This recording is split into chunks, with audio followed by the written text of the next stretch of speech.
The following is a Dowling Catholic Sports presentation on Iowa Catholic Radio. Our coverage of Dowling Catholic Sports is underwritten by Ashworth Vision Clinic, Construction Professionals, Dental Associates, Mercy One, the Catholic Tuition Organization, Skeffington's Foamaware, and Bozen the Florist. Thank you for supporting Iowa Catholic Radio. And a very pleasant good evening and welcome to Ames as we get set for Week 7 of high school football here on the Iowa Catholic Radio Network. Alongside Matt Mainring, I'm Mark Amadeo. John Chido has the night off, and here we are up here in beautiful Ames, Iowa, and what a picturesque setting for a football Friday night. A little crisp in the air, and as far as the temperatures, Matt, not a whole lot of wind, and we were on the field earlier. Great night to be playing football. It is a great night. You know, and this field is halfway surrounded by trees, and the leaves are turning, and it has a real nice setting here as we walk past their new high school, and as the old one is getting ready to be torn down. Just a real nice setting up here in Ames. Well, current conditions right now, 52 degrees, got some partly cloudy skies, but the sun's heading down. This is an east-west field, so I don't think the sun's going to affect the receivers or the defense, depending on offense or defense, depends on who's looking at the sun, because it'll be behind the trees here at the west end zone. Yeah, late enough in the fall here where that sun is now behind the trees, and we don't have to deal with that early in the season. That's something you have to battle here in Ames. But, no, it should be a great night as we start to head into the home stretch of the football season. Week 7 with 2 games left in the regular season. Dowling will be home both of those games. So this is kind of our last road game during the regular season. And if the Maroons keep up, we just had the RPI release for the first time. Dowling is the number 1 seed in Class 5A during this week. They're the number 1 seed. Ames comes in at number 9. And of course, that RPI is what they take. They take the top 16 in Class 5A, and the Maroons have the number 1 seed. If you remember last year, they got the 9 seed, and they got the 8 seed and had to play number 9, and then they kind of worked their way up. So it's very important to get that RPI and make the playoffs, and tonight's a big step. Yeah, it is. And, facing this Ames team, we only had a couple common opponents. Iowa City High and Abraham Lincoln out of Council Bluffs. City High beats Ames 19-55, and Ames turns around and beats Lincoln 42-13. I mean, the record's 5-1. They've had a decent amount of success this year, and so confidence-wise, they got to be sitting in a pretty good spot right now. Yeah, they sure are, and everybody is kind of vying for those spots. And let's take a look at some of those games tonight. Of course, we moved to last night. Joensen responded with the loss to Dowling last Friday night. They went up to Sioux City last night, took on Sioux City North, and the Joensen Dragons defeated Sioux City North 27-6 to improve their record of 4-3 and keep their playoff hopes alive with 2 weeks remaining. Ankeny is at Des Moines North. One of the bigger matchups is over at Southeast Polk. Cedar Rapids Prairie at number 4 Southeast Polk. Prairie's ranked 5th. Polk ranked 4th. Both teams with 5-1 records. That'll be a fun game over there to see how, there's not too many opportunities this year where the east side of the state comes to the metro and see how things happen. Waukee Northwest is at number 6 Ankeny Centennial. That game is also going to be broadcast live stream on CISN. And Waukee Northwest has rebounded after an 0-3 start. They've won 3 in a row. And Centennial, I think, lost their first 2 games. They've won 4 in a row. So that'll be a tremendous matchup with teams trending. Yeah, I think that game will probably be the closest of any of them. That could be a really good battle as Northwest comes out and has probably the toughest 4-game stretch to start the season of any school in the state. And going against an Ankeny Centennial team that continues to improve as the season goes on. All right, other games in Class 5A District high school football tonight. Sioux City West is at Urbandale. Des Moines Lincoln is at Valley. Waukee is at Council Bluffs Lincoln. Marshalltown is at Roosevelt. That game at Drake Stadium also being broadcast on CISN. And we should mention the Des Moines Lincoln at Valley game is also on CISN. And we'll be with CISN the next 2 weeks as Dowling hosts Valley, and at Waukee the following 2 weeks will be simulcasting with CISN.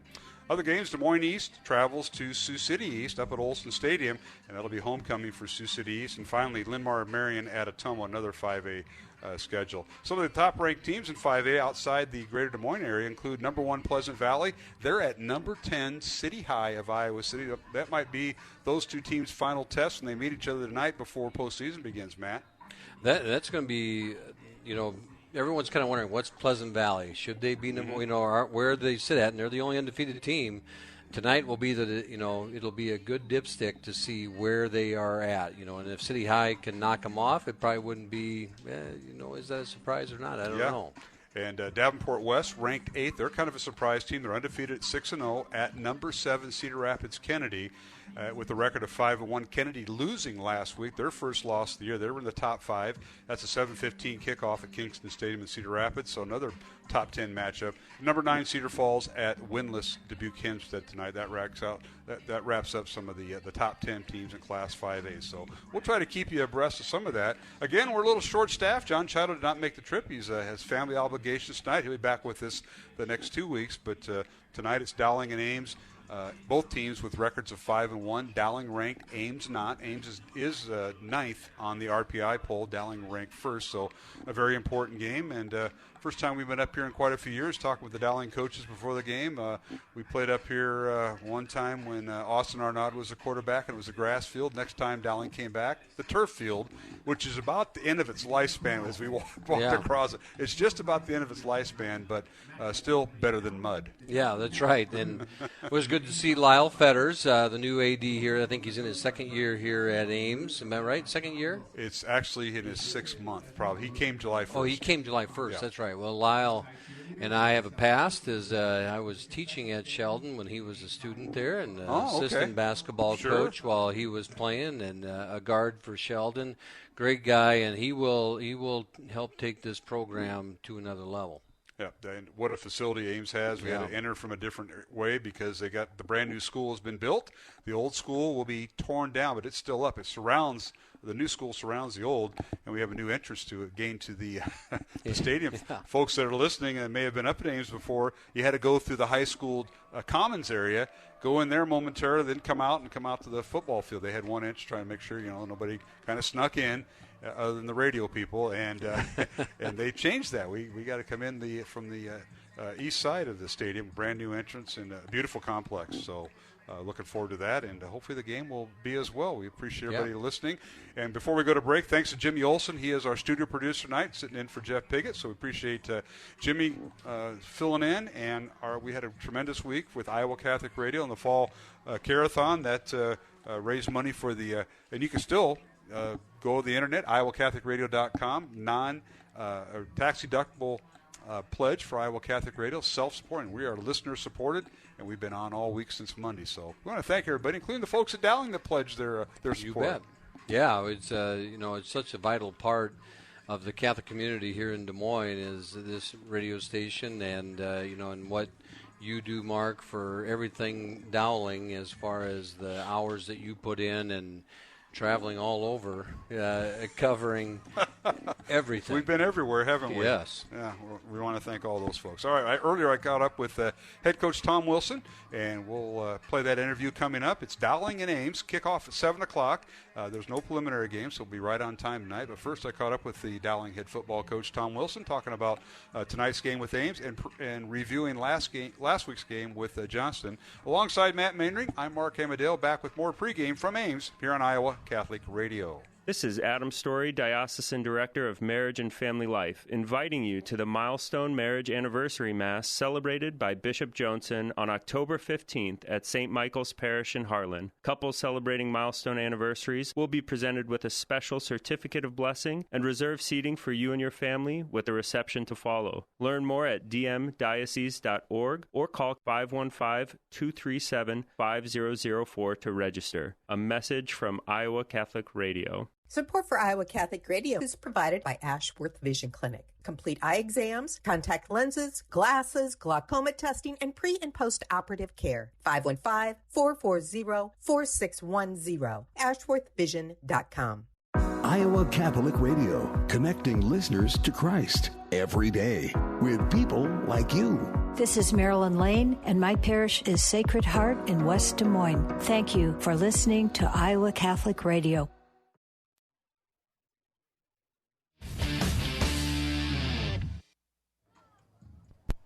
Welcome back to the pregame show here on Iowa Catholic Radio. Tonight, Dowling at Ames, and I'm joined now by head coach Tom Wilson in the coaches segment. Coach, best of luck tonight. Congratulations on the win over Johnson last week, and looking forward to tonight here in Ames. All right, thank you, Mark. Well, Coach, what a game it was. You defeat Joensen 42-19, but it wasn't that easy. You actually trailed 9-7 at one point in the first half, but came out and led at halftime 21-12. And offense, defense, pretty balanced night. And once things got clicking, but it was a defensive struggle there early, and then offenses came to light. It seemed like when one team's offense scored, the other one did, and it was kind of back and forth. Well, it was, and, I thought we got off to a good start, but yet, their passing attack is fairly formidable, and I thought their sophomore quarterback, Nuss, did a nice job, and we really just had to get settled in.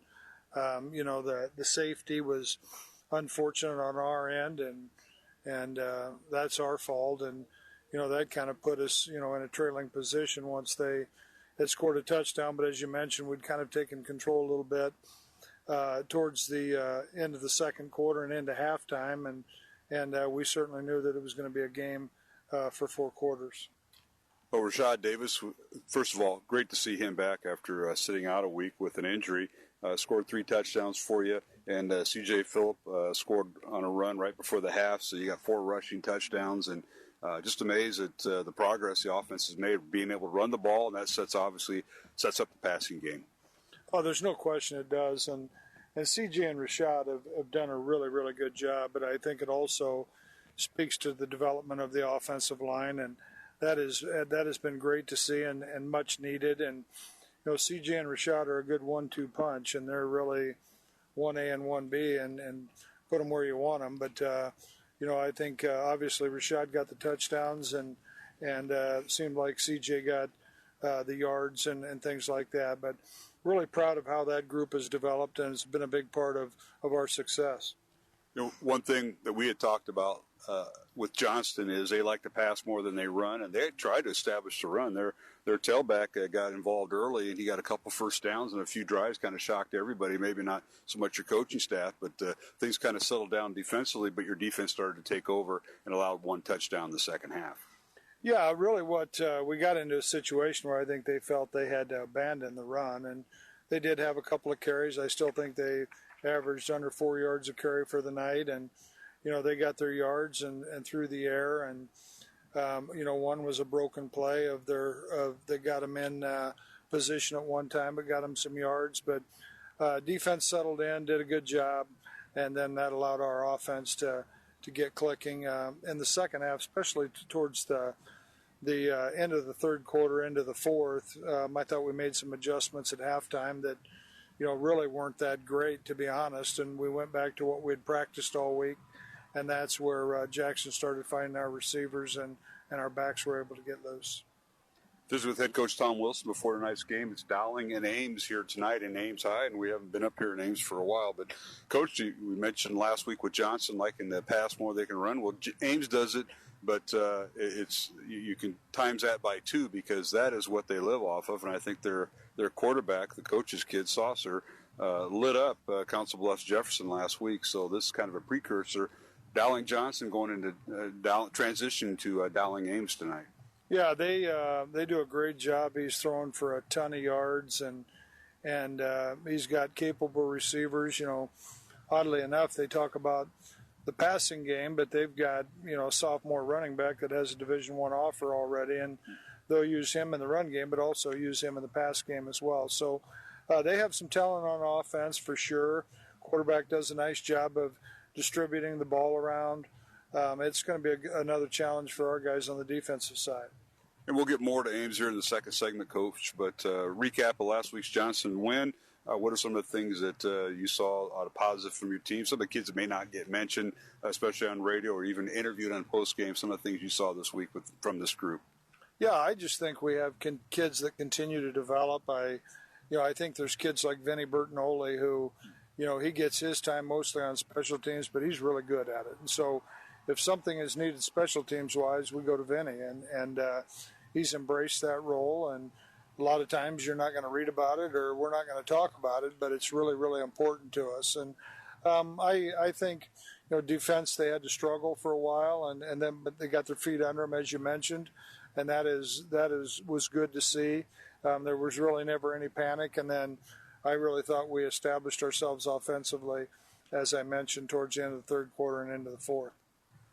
Again, visiting with head coach Tom Wilson, Dowling head football coach. Before tonight's game, Dowling and Ames here at Ames High School. We'll take a break and come back. I'm Mark Amadale here on the Iowa Catholic Radio Network. This is Matt Wilkham, Executive Director for Iowa Catholic Radio. Thank you so much for your support during our fall fundraiser. Because of you, the people and programs you love will continue to be heard throughout Iowa and beyond. If you didn't get a chance to give, there's still time to become an Iowa Catholic Radio family member and receive your thank you gift, a digital or hard copy of the booklet 20 Answers, the Eucharist. Plus, matching dollars are still available. Donate now at iowacatholicradio.com. And again, thank you for supporting Iowa Catholic Radio. Support for Iowa Catholic Radio is provided by Construction Professionals. Construction Professionals does remodeling and new construction. Construction Professionals is a Catholic family business built on a strong foundation. CPCustomHomes.com. Thank you, Construction Professionals, for supporting Iowa Catholic Radio. Iowa Catholic Radio is now available on your smart speaker. Step 1, say, Alexa, enable the Iowa Catholic Radio skill. Or enable it through your Alexa app. Step 2, say, Alexa, open Iowa Catholic Radio. Now enjoy listening to Iowa Catholic Radio through your smart speaker.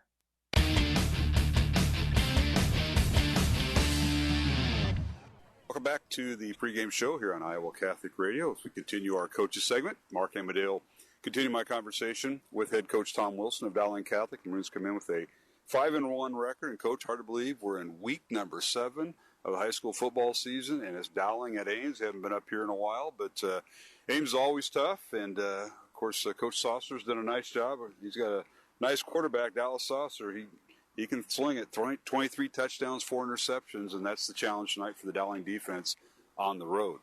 Well, it is, and he has done a good job, and Coach Saucer's done a nice job of trying to rebuild the program, and obviously he has felt the quickest way to do that is through the air, and given their weapons, it's probably a good choice. So, they're having a really, really good year, and as you mentioned, we haven't been up here a ton. I think the last time we were up here, my son Ben was a senior, and I know maybe once or twice prior to that. So it's hasn't been a lot, but certainly looking forward to a great game.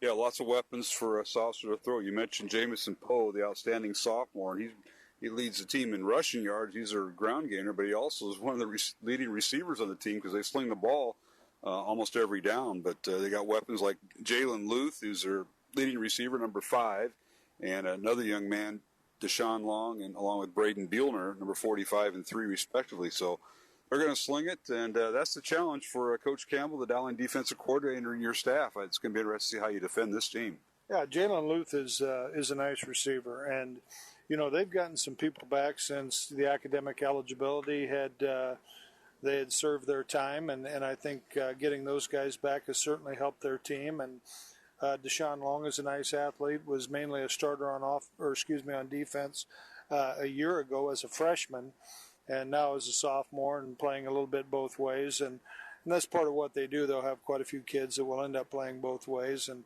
we certainly hope that works to our advantage. And defensively for Ames, what's your offense going to face? I know their linebackers and their cornerbacks, of all things, or all people, are their leading tacklers, so they don't get a whole lot from up front other than that they're big up front. Melita goes at 225 at nose tackle, and Kyler Hall's at 300 pounds, number 77 at DN. So they go big up front, but it's their corners and one linebacker that are leading tacklers. Yeah, they're an odd front. They're going to be a 3-5 defense. Sometimes they'll just be in their 3-4 and be too high, which that's what I would expect. Kyler Hall is a wrestler that I think Hagan and Rumley have both tangled with through the years. But really what they've given up their share of yards, and we have to do our stuff and establish our game. And, hopefully, we can have sustained drives to keep that offense off the field. Visiting with head coach Tom Wilson tonight before Dowling and Ames here at Ames High School in week 7. And, Coach, I know the RPI rankings came out this week, and they got Dowling at number 1. They have Ames at number 9. So playoff bursts every week. It gets recalculated, as you know, and that'd be a positive thing. I remember last year we were just hoping to get in the playoffs with the turnaround, but you end up winning 6 in a row after going 1-3. And this year's a little bit different. But Ames is a formidable opponent, and they have a lot to play for. So there's a lot going on with tonight's game. Number 1 versus number 9 in the RPIs. Yeah, the RPI, I kind of let my assistants take care of that, but I did hear we were number one, and there's going to be quite a bit of movement before it's all said and done. As you know, your record is one thing, your opponent's record is another, but then it's your opponent's record that gets factored in, and I'm not smart enough to figure all that out, so I just let the assistants take care of it. And you know, our job is to maximize this team, and we've put ourselves in position that if we take care of things, you know, we may not end up number one in the RPI, but we're going to be one of the top 3 or 4. So that's really what we want to do, and that's taking care of business each week, and it happens to be Ames this week. One unique thing about the Ames is I think it's Ames High School and Marshalltown both have east-west fields. Now, that may not be a big difference because the sun sets later now, but you might have some sun in somebody's eyes, either your quarterbacks or receivers, and that could be an interesting, including for the defense, looking into that. No question. Hopefully it's only on their side. Coach, best of luck tonight against Ames. I look forward to talking to you at halftime and in postgame. All right, thank you. Head Coach Tom Wilson has been my guest here on the pregame show. Mark Hamadale from Ames. Matt Maynard will join us for the broadcast in a little bit. And you're listening to high school football here on Iowa Catholic Radio. Did you know you have a choice in your child's education? Smaller class sizes, dedicated teachers, a sense of community, and a caring learning environment. Whether it's in the classroom or at home, Diocese of Des Moines Catholic Schools deliver the best value in education, and we offer tuition assistance to help you afford it. Learn more about how the Catholic schools in the Des Moines Diocese might be the right choice for your child. Visit dmdiocese.org/schools. Support for Iowa Catholic Radio is provided by Dental Associates, addressing your smile needs and dreams. 515-225-6742. Des Moines-DentalAssociates.com. Thank you, Dental Associates, for your support of Iowa Catholic Radio. Iowa Catholic Radio, connecting listeners to Christ every day with people like you. My name is Karen Quiner from Holy Trinity Catholic Parish in Des Moines, Iowa. Thank you for listening to Iowa Catholic Radio.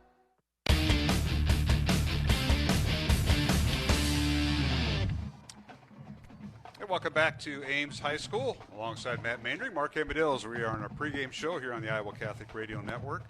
As Dowling and Ames kicking off here in a few minutes as marching band for Ames High. Quite a few of them out there ready to perform, I believe, our national anthem here momentarily. But, Matt, what a matchup.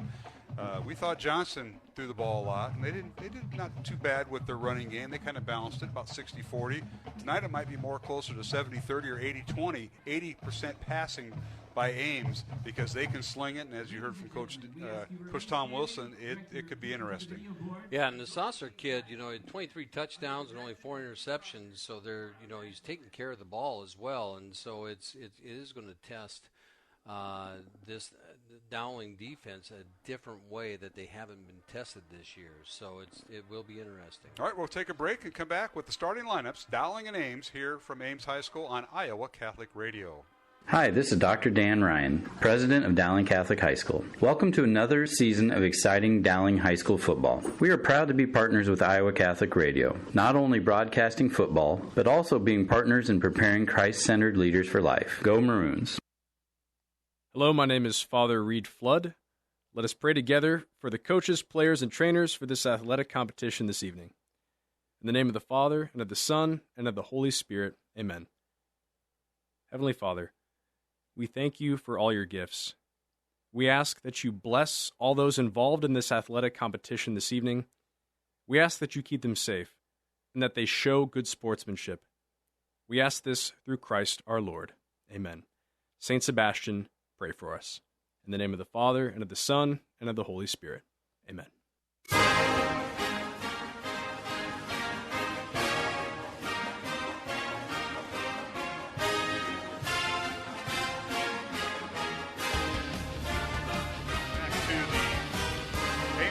Stadium alongside Matt Maynard, Mark Hamadale, as we are about set for kickoff. Dowling and Ames here on the Iowa Catholic Radio Network on a beautiful night, crisp fall night.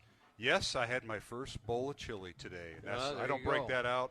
That's a wintertime activity, and it started today at lunch. Yeah, 52 degrees with a northwest wind at 5 miles per hour, humidity at 43%, and as you football coaches say, almost perfect football weather. Almost. It could be 10 degrees colder and it'd still be better, It'd still right? be all right. No, it's a beautiful night. The wind, no wind, and that's the thing that can make things bitter and stuff Sure. like that. It's a beautiful night out there, and the kids, won't have to worry about cramping up or on the other end being too tight because it's too cold. It's a good temp. All right, let's introduce the Dowling offense tonight, and we'll start at the offensive line. The left tackle is Kyle Rockers, a 6'3 junior.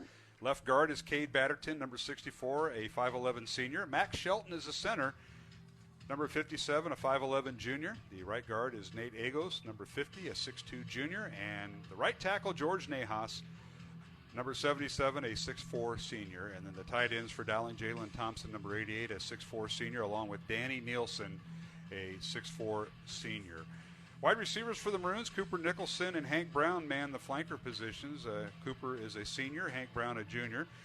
The split ends are Bo Gamble and Michael Reichart. Bo is a senior, and Reichart is also a senior. And that utility / fullback / extra tight end, whatever you want to call that position, Mr. Maindring, Coach Wilson. You coaches have names for all this stuff. Utility knife. It's a Swiss Army knife. Crutchlow.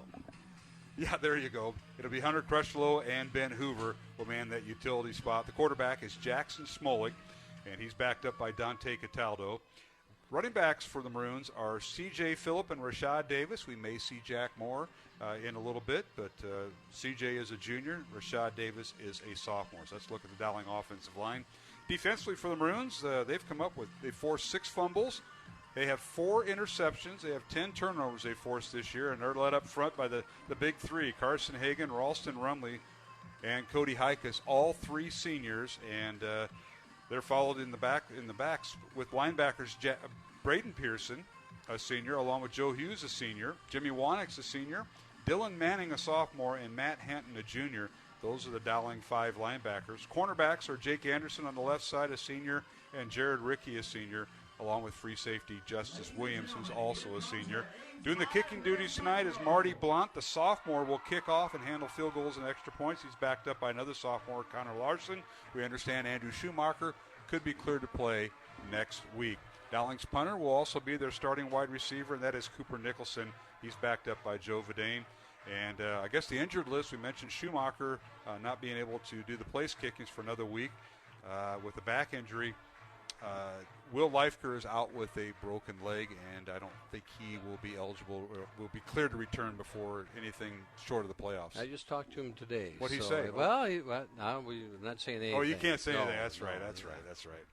So, all right, we wish him the best of luck. So that is a look at the Dowling starters. And we'll move over to the Ames Little Cyclones. And, again, both teams are 5-1. Dowling is ranked number 1 on the RPI with Ames at number 9, so a very important game for both teams to keep the ratings up and in the top 16. Ames will start at quarterback Dallas Saucer. He's a 6'3 senior, and he's passed for over almost 67% of his passes have been completed, over 2,100 yards, 23 touchdowns, and 4 interceptions. In the backfield, running back is Jamison Poe. He's rushed for 9 touchdowns, caught 5. And he is a 5'7 sophomore. Wide receivers, and there's plenty of them. Jalen Luth, Deshaun Long, along with Roger Lopez and Tristan Angus. Up front, Ethan Ding is the left tackle, a 230-pound sophomore. Jackson Getters is the left guard, a 295-pound junior. The center is Corbin Blair for Ames, a 280-pound sophomore. Bobby Youthy, who is probably their best all-around athlete, starts at linebacker and starts at right guard, 6'1", 225 senior, and Kevin Fernandez is the Ames right tackle at 6'1" and a senior. So that's a look at the Ames offense. Defensively for Ames, they forced 5 fumbles this year, and they have intercepted 6 passes, so they have 11 turnovers they forced. Dowling has forced 10.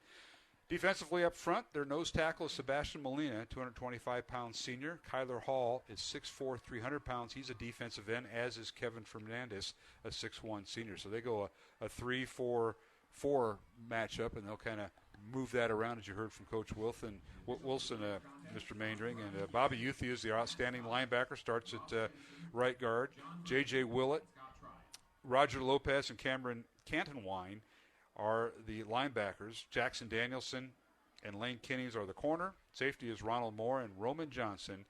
is their safety. Their leading tackler is Roger Lopez, number 40 at inside linebacker, and he leads the team with 21.5 tackles. So there's some numbers for both teams, and we're about set to get underway. They had the coin toss, which we know was held about a half hour ago, but they do the one for all the fans here. What That's happened? right. What happened? Well, we're going to kick off. I Dowling's assume gonna kick we off. deferred, and then we're going to kick the ball. All right.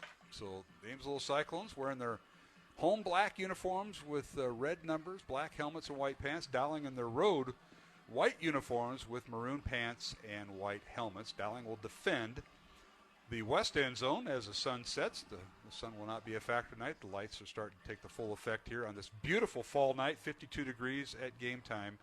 And we want to thank, first of all, Jimmy Olsen for what a week he's had with Iowa Catholic Radio and the fall fundraiser. Did a great job. We also want to thank our supporters in Iowa Catholic Radio. They include Ashworth Vision Clinic, Construction Professionals, Dental Associates, along with Mercy One, Catholic Tuition Organization, and Skeffington. So, Matt, any final comments before Dowling kicks off? Well, it's going to be, the way to start this game off with Dowling on defense and Ames on offense, that's going to be the two strengths going at each other right away. All right, it's a short kick, and it's fielded by the Little Cyclones. And right off the bat, the Maroons with the tackle is Cameron Cantonwine. The freshman was one of the upbacks on the return. He's down right about the 25-yard line. That is where the Ames offense will take over. Jimmy Wanick on the tackle. How many times do we say his name on the tackle? He did, the young man, as Coach Wilson has done for many years, playing those first-string guys on that special teams, and Jimmy comes down and makes a tackle on that opening kickoff.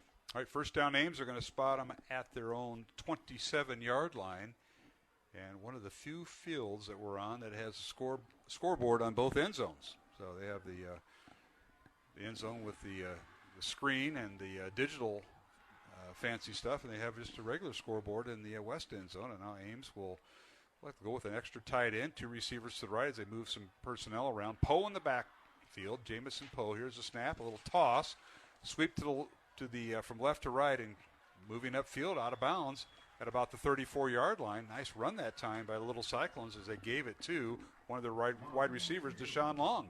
Deshaun Long on the carry. Nice strong run by him. They run it to the short side of the field, a little inside toss, and trying to get the Maroons to shift away to the strength and then run back to the weak side of the offense on the short side of the field. Gain is 7, and it's a jet sweep without the handoff because all Saucer did, the quarterback for Ames, was just toss it in front of him, and Long ran around right in for a gain of 7. So it's 2nd and 3. Saucer back to throw. The left-hander fires downfield. The pass is incomplete as it knocked away, well defended that time by the Maroons, and that was Joe Hughes. Joe Hughes. Yeah, Joe Hughes didn't get a chance to get his head turned around and see the football, but he did make the plays. He saw the ball land into the receiver's hands and broke it up. Great play by Joe Hughes.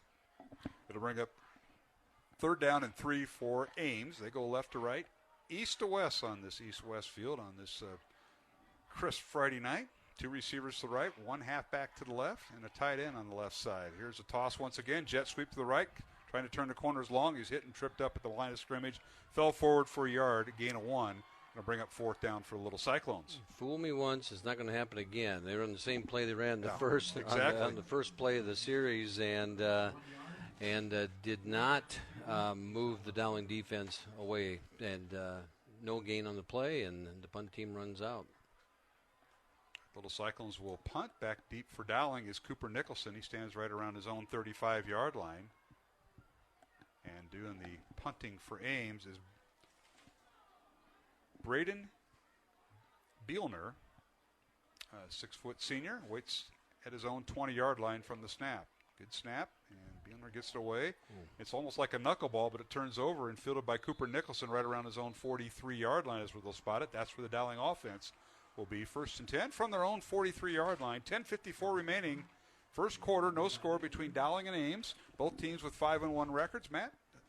It just, on that punt right there, Joe Hughes was a fingernail away from blocking it, and make note of that for a little bit later. He came off the edge, kind of untouched, and almost got his hands on the football there. All right, the Dowling offense takes the field, as we mentioned. Quarterback is Jackson Smolik. In the backfield will be C.J. Phillip for this set, and now a man in motion. That's Hunter Crutchlow, the fullback / tight end, and up the middle. The handoff goes to C.J. Phillip, and he bowls his way right over right guard and tackle, and finally brought down right about the 47-yard line for a gain of 4.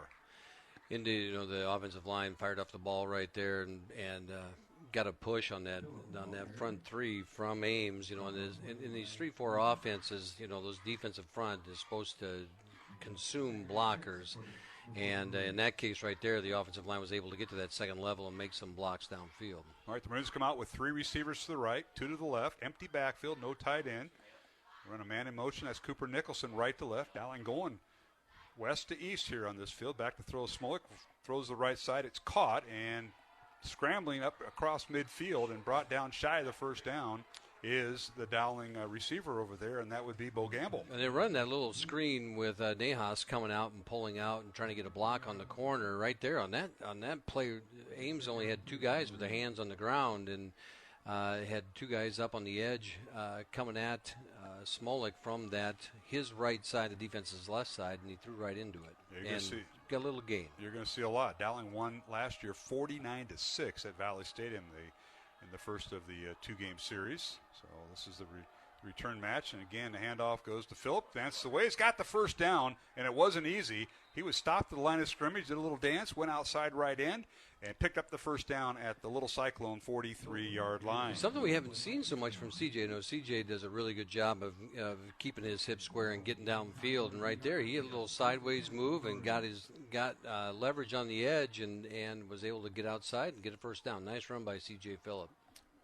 So Dowling at the Ames 43. No score. Here is Smolik back to throw.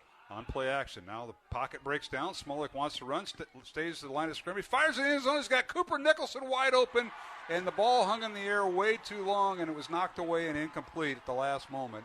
And that's a quarterback not being able to get his feet set there, Matt, and it's incomplete, knocked away nicely by the Little Cyclones. I believe that was Cameron Strawhacker, the 5'11 junior. Watching Smolik again, we've talked about this over the last few weeks. He does such a good job of moving in the pocket and keeping his eyes downfield. And he picked up Cooper late in the pattern and wide open deep, and just couldn't get quite good enough on it. All right, 3 receivers left. It is 2nd and 10. Pass is complete. That's C.J. Phillip, and he's brought down over the little turf toe across the 40 at the Ames Little Cyclone 37-yard line, gain of about 6 yards. One too many cuts as he was trying to shake loose of one tackler there, and nice little catch by CJ and turned it into positive yards. Nice pickup on second down. It was 2nd and 10. Now it's 3rd and 4, so it is a 6-yard gain. 3 receivers to the right, 2 to the left. Back to throw is Smolik out of the shotgun, fires downfield. He's got a man open. He overthrew his intended receiver on the far sideline. He was looking for an inside pattern, and he threw it outside to Jalen Thompson, the tight end, who's lined up as a receiver on the outside. Jalen Thompson took the 2 defenders down the field. Ames, they run their punt receive team out there. I don't think, and Dowling's not punting. So just overthrew Jalen there a little bit on the boundary, and here they go, 4th down. 4th and 4. Dowling with the ball at the Ames 37. No score with 8.5 minutes remaining, and a timeout now going to be called by Ames. We'll take a 1-minute break from Ames High School. It's week 7 of high school football. No score. Dowling and Ames back in 1 minute here on the Iowa Catholic Radio Network. The 61st Annual Dowling Catholic High School Pancake Breakfast is Sunday, October 23rd from 7:30 until noon at the Iowa State Fairgrounds Varied Industries Building. Enjoy performances from the Dowling High School bands, a giant bounce house for the kids, and an opportunity to win cakes and other treats. Stop by Admissions Avenue to visit with college and university representatives and area parochial schools. Take home some delicious homemade treats and pancake batter for another day. The Dowling campus store will be available for you to update your spirit wear. Learn more at dowlingcatholic.org. A message from Iowa Catholic Radio. Support for Iowa Catholic Radio comes from Mercy One, your expert circle of personalized care for all your health needs. With more care locations than anyone, your best life is their one purpose. Find your doctor at mercyone.org. Iowa Catholic Radio needs you, whether it's assisting with events, answering the phone, distributing yard signs, or being a parish ambassador. Iowa Catholic Radio depends on you to help connect listeners with Christ. Email contact@iowacatholicradio.com to get involved.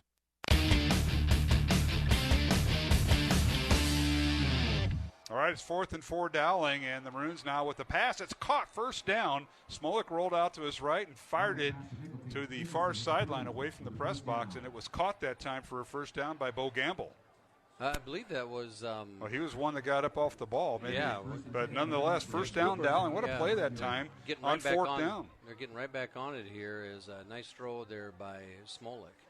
So a gain of 8. Back to throw. Smolik fires towards the end zone. Backside shoulder caught and towards the pylon. Did he get in? And they say he went out of bounds at the 1 yard line. Jalen reached out. Jalen Thompson with the catch. Jalen Thompson with the catch and reaches out, hits the pylon, but they said he stepped out of bounds just before he reached out to get the pylon. Yeah, usually that's where the sideline official and the goal line official kind of get together, and the sideline official said no, he stepped out at the 1. So it's 1st and goal Dowling at the 1. 24-yard catch that time, Matt, by Thompson. Nice roll out there. A good call from the booth as they hit Jalen on a flag pattern to the corner and wide open. All right, pistol formation. The give is C.J. Phillip over the right guard, and he gets in for the score. Touchdown Dowling, C.J. Phillip from a yard out as the Maroons score.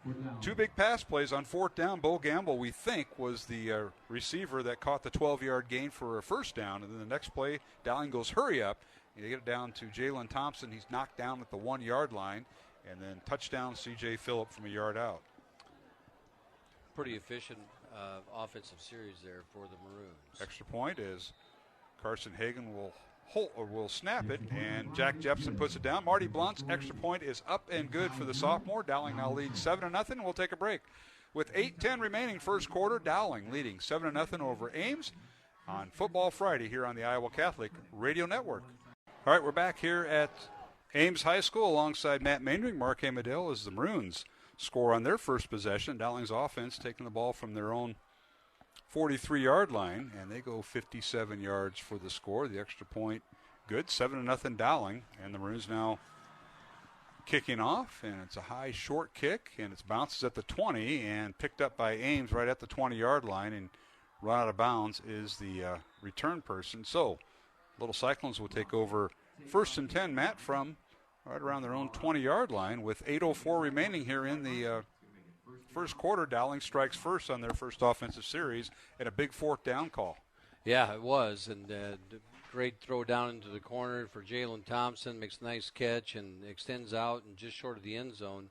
Marty Blount's kick right there was kind of like a wedge shot, and it hits the ground and stops, and Hunter Crutchlow gets in there and gets the tackle for the Maroons and the kickoff team. So C.J. Phillip scores from a yard out. And you mentioned Marty Blount. He has the sophomore doesn't have the strongest leg, but he's very accurate with extra points, and not bad for a sophomore. And he's been perfect on the season thus far. He's done a great job. Bad of snap in for once. Schumacher. Yeah. All right, Ames with the football, and they'll line it up at their own 26-yard line, and they go up in the air, and the pass is intercepted. Right away, they go up top. They try to hit Poe out of the backfield, and it's picked off by Dowling. And nice job by Jake Anderson. Jake Anderson on the play there. He was sitting there right on the hip of the Ames receiver and read it all the way, stayed in the hip pocket, and makes a nice interception. Maroon football. So Dowling will take over 1st and 10 as Anderson came down right at the Dowling 43-yard line. They'll spot it. So first down Maroons with 7:57 left here in the first quarter. Matt? They're going to take a shot at Jalen Luth. Get your hands in your athlete's hand, get the ball in your athlete's hands, and the ball was underthrown just a hair, and Jake makes a nice play. So Maroons now on first down, and here is handoff down on the was that a quick pass? Over the middle. Cooper Nicholson, as a play action by Smolik, and he gets it up to midfield, so a gain of 7 after the kind of a play action, if you will. Yeah, quick throw over the middle there to Cooper Nicholson, gets behind the linebackers and makes a nice catch there. Quick 6 yards, 7 yards. A gain of 7, and now Dowling goes to a bunch formation. Everybody's right along the tackles. Jalen Thompson now gets the handoff, a little jet sweep, turns around right in. It's got the first down, penalty flag down. Yeah. And so is Jalen Thompson as he's run out of bounds on the far sideline across from us. He got around the corner and had some open field, but they're going to call this illegal block of some sort in the backfield. So that'll negate the 8-yard run by Jalen Thompson along Both teams have used jet sweeps with their running back or tight end. Yeah. Ames with their running back. And penalty, as you heard, against Dowling, so that's marked off from the spot. And the referee threw that one. So the penalty against Dowling. Tonight's game on Iowa Catholic Radio brought to you in part by Skeffington's Formal Wear, the Catholic Tuition Organization, and Mercy One. Mark Amadale, Matt Maindry making the trip to Ames tonight. Looking forward to halftime guests. We might talk a little mixture of track and a former Dowling athlete on the horizon. We'll see what comes up. Yeah, that's a tease for our listeners. Yeah. Because we're hoping they're going to show up. We're hoping he shows Hard to get up. halftime guests in the road. All right, here's a handoff, and that is Rashad Davis. He's got the first down and more. He's going to go in for the touchdown, but a penalty flag back at the 37-yard line. Rashad's 58-yard touchdown is going to be wiped out. Yeah, he makes a great cut in there and cut back against the grain and found an alley and took off, but they are going to march this back, and it is going to be second and forever. Yep, holding penalty on Dowling, so they'll mark it from the spot. That was thrown by the umpire. And Rashad, he took a nice turn to the right, and then he cut back up and stayed between the hash marks, and it was not even really a foot race to the end zone, but he got loose. So that'll move the ball back to the Dowling 27-yard line, we'll call it. So the Maroons with back-to-back penalties have hurt this drive. They got all the way down to the Ames 42, and now they're back to their own 27. So it is 2nd and 25 for the Maroons as we approach the final 7 minutes of the first quarter. Maroons lead it 7-0 over Ames. Back to throw is Smolik. Has time. Now dances around the pocket. Still looking. Rolls to his right. Arm slings it out, and the pass is caught near a first down. Ball came out. And it came out right at the end. And was that, that's unfortunate. Bo Gamble had it, and he dropped it. Bo Gamble had it in his hands, and it looked like Ames defender stripped it right. Really did a good job. I think it was Jackson Danielson. Some of those numbers are hard to see from on those Ames jerseys across the field. But I believe it was Jackson Danielson made a nice play in knocking that ball out because it looked like it was a first down.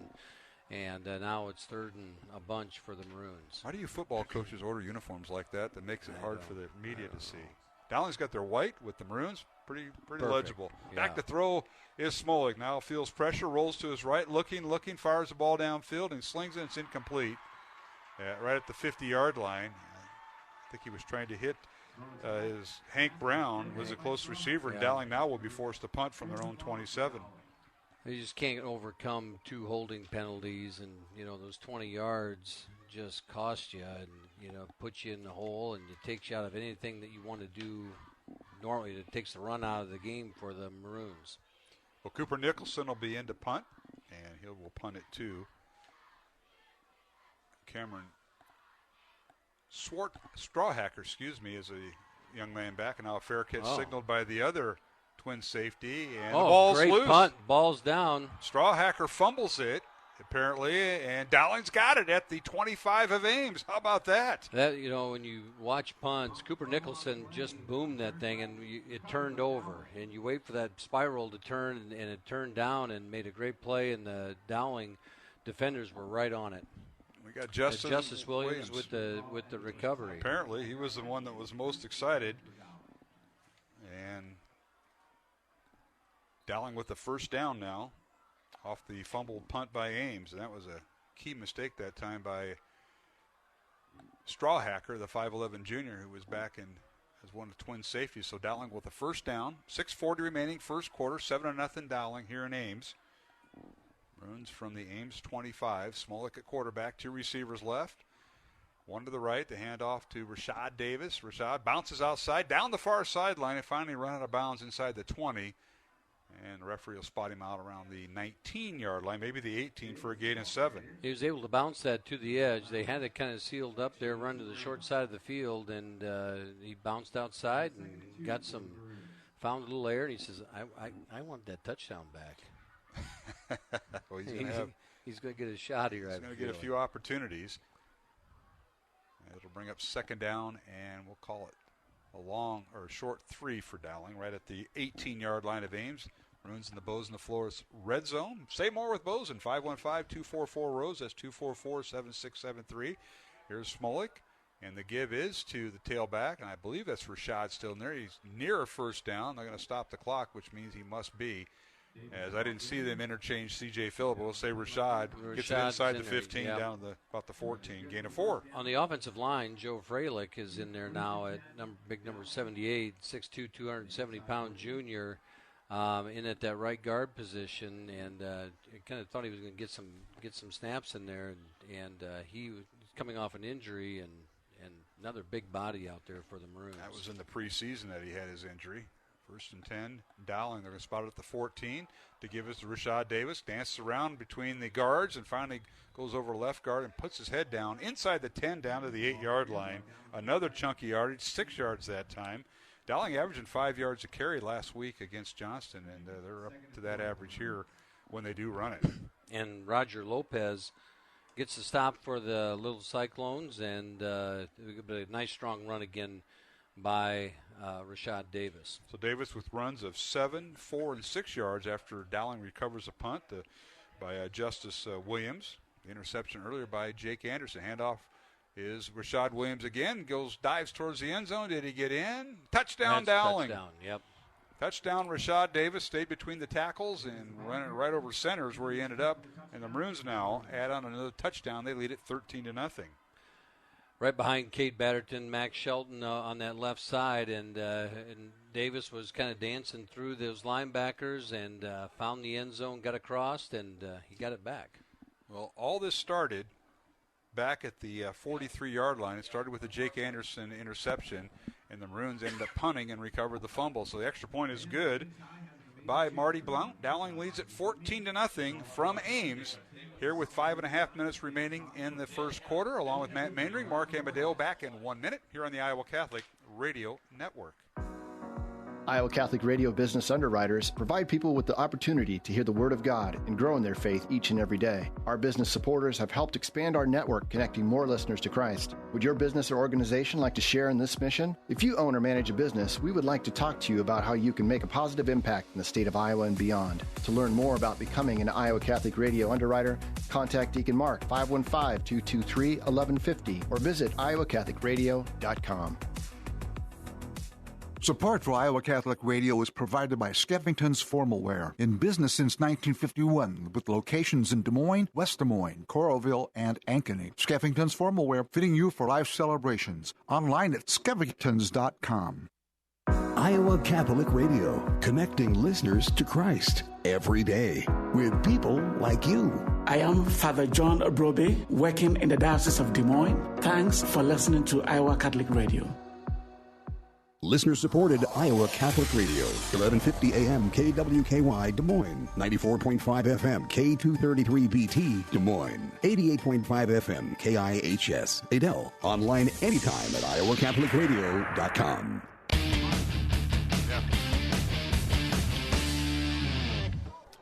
Now we're back here at Ames alongside Matt Maindring, Mark Amadeo as Dowling kicking off, and fair catch signaled by Ames right at the 27-yard line. That's where the Little Cyclones will start, 1st and 10 with 5.5 minutes remaining. Here in the first quarter, Dowling leading by the score of 14-0. And what a drive by the Maroons, Matt. It all started with Jake Anderson's interception. Maroons started out, got across midfield, then were penalized, ended up punting, and then recovered the fumble. And they end up scoring, going about, all in all, about 57 yards. And then Marty Blount with the extra point. Yeah, Ames is going to call timeout. They had a formation out here. They had 4 receivers out to the right side, and they weren't really sure how they were supposed to line up on that. So we get timeout on the field. We'll keep it here with 5.5 minutes left to go first quarter. Dowling leading 14-0 here on a crisp Friday night. Mark Amadeo, Matt Maindring. Tonight's game brought to you in part by Ashworth Vision Clinic, Construction Professionals, and Dental Associates. And Matt, you got a score involving Southeast Polk. Yeah, one score early at Southeast Polk is up on Cedar Rapids Prairie, 14-0. Early in that ball game, Waukee is up on Abraham Lincoln, Council Bluffs 10-0, and Urbandale is up on Sioux City West 14-0 as well early in that ball game. All right, here Dowling leading 14-0. 5.5 minutes left to go first quarter. And look at this defense by the Maroons. They got 4 receivers to the right, does Ames, and now the left-hander slings it. It's caught by the receiver Jalen Luth, and he's swarmed under and then finally taken down at the 20-yard line. They're going to spot forward progress back to the 23, and that'll be a loss of 4. Did not fool anybody. And Dylan Manning out there, the sophomore, gets out there. The 6'1", 108-pound sophomore gets out there and stops that up as they were trying to just run a quick screen out there. And same formation here. Now this time you got to think they're going to try to throw one deep. That's a 4-yard loss. It'll bring up 2nd and 14 for Ames. Ball's on their own 23, and they're moving a lot of personnel around. Yeah. 10 seconds on the play clock. Here's a snap, and now a little toss, and that is to Deshaun Long trying to get around left end, and he can't turn the corner. Gets outside the numbers, and then everything stops right at the 25-yard line for a gain of 2 on a little jet sweep to the right. The same play they started the football game with, run that little jet sweep to the left side of their formation, defensive right. And I think they have the leverage on the outside there and are able to seal it off, and they are with the linebackers from Dowling flow so well that they're not able to get anything out of that. All right, 4 receivers split out wide to the near side. Quarterback is Saucer. He is a leading passer in the Class 5A district. Saucer back to throw, looking, and he throws, and he finds a man open. It's incomplete. The intended receiver was Braden Bielner, or rather Jamison Poe out of the backfield, and the ball was in the air just a little too long, kind of like Smolik's throw the end zone earlier, and knocked away and incomplete. Justice Williams came flying over as that ball was out there and in the air, and he came and put a lick on Jamison Poe there just as that ball was getting in there. No catch. Well-designed play. They had him open for a little bit. He just held on to it a little bit too long before he let it go. And he was one of those 4 that was bunched up to the right, but they all ran their own, route tree, and they left him unaccounted. That's the wrong guy to leave unaccounted now. Yeah. Ames forced to punt, and back is Braden Bielner. He stands right at his 15. Good snap, and Bielner gets the kick away, angles to the far side, and it's fielded by Dowling at the 35, and that's Trey Wilson across midfield at the 40, down the far sideline. He may go. Trey Wilson may go 65 yards on the return. Touchdown Maroons, and I don't think he was touched. I don't think he was touched either, and I'll be honest with you, Mark, I was watching the interaction between the 2 blockers down here, and the one kid from Ames forgot that the play was still going on, and he had his back turned, and Trey's running down the sideline, and great return there by Trey as he turned on the jets and showed his speed. The young man's got some wheels. 65-yard punt return by Trey Wilson. He was the safety on the right side. And touchdown Maroons. They lead at 20-0, and now the extra point by Marty Blount. Ball is down. The kick is up, and it is good. Good hold by Jack Jepson and the snap by Carson Hagan. So Dowling improves its lead, or extends its lead to 21-0 over Ames. We'll take a break with 3:43 remaining here in the first quarter. Dowling 21, Ames nothing on Iowa Catholic Radio. Did you know you have a choice in your child's education? Smaller class sizes, dedicated teachers, a sense of community, and a caring learning environment. Whether it's in the classroom or at home, Diocese of Des Moines Catholic Schools deliver the best value in education, and we offer tuition assistance to help you afford it. Learn more about how the Catholic schools in the Des Moines Diocese might be the right choice for your child. Visit dmdiocese.org/schools. Support for Iowa Catholic Radio is provided by CTO. Your support has helped thousands of students attend our Catholic schools. CTOiowa.org. At CTO, the bottom line, it's for the kids and their future. Weekdays at 1 p.m., it's Dr. David Anders with Call to Communion. It's a live call-in show for non-Catholics and fallen away Catholics. Called to Communion on the Iowa Catholic Radio Network, connecting listeners with Christ.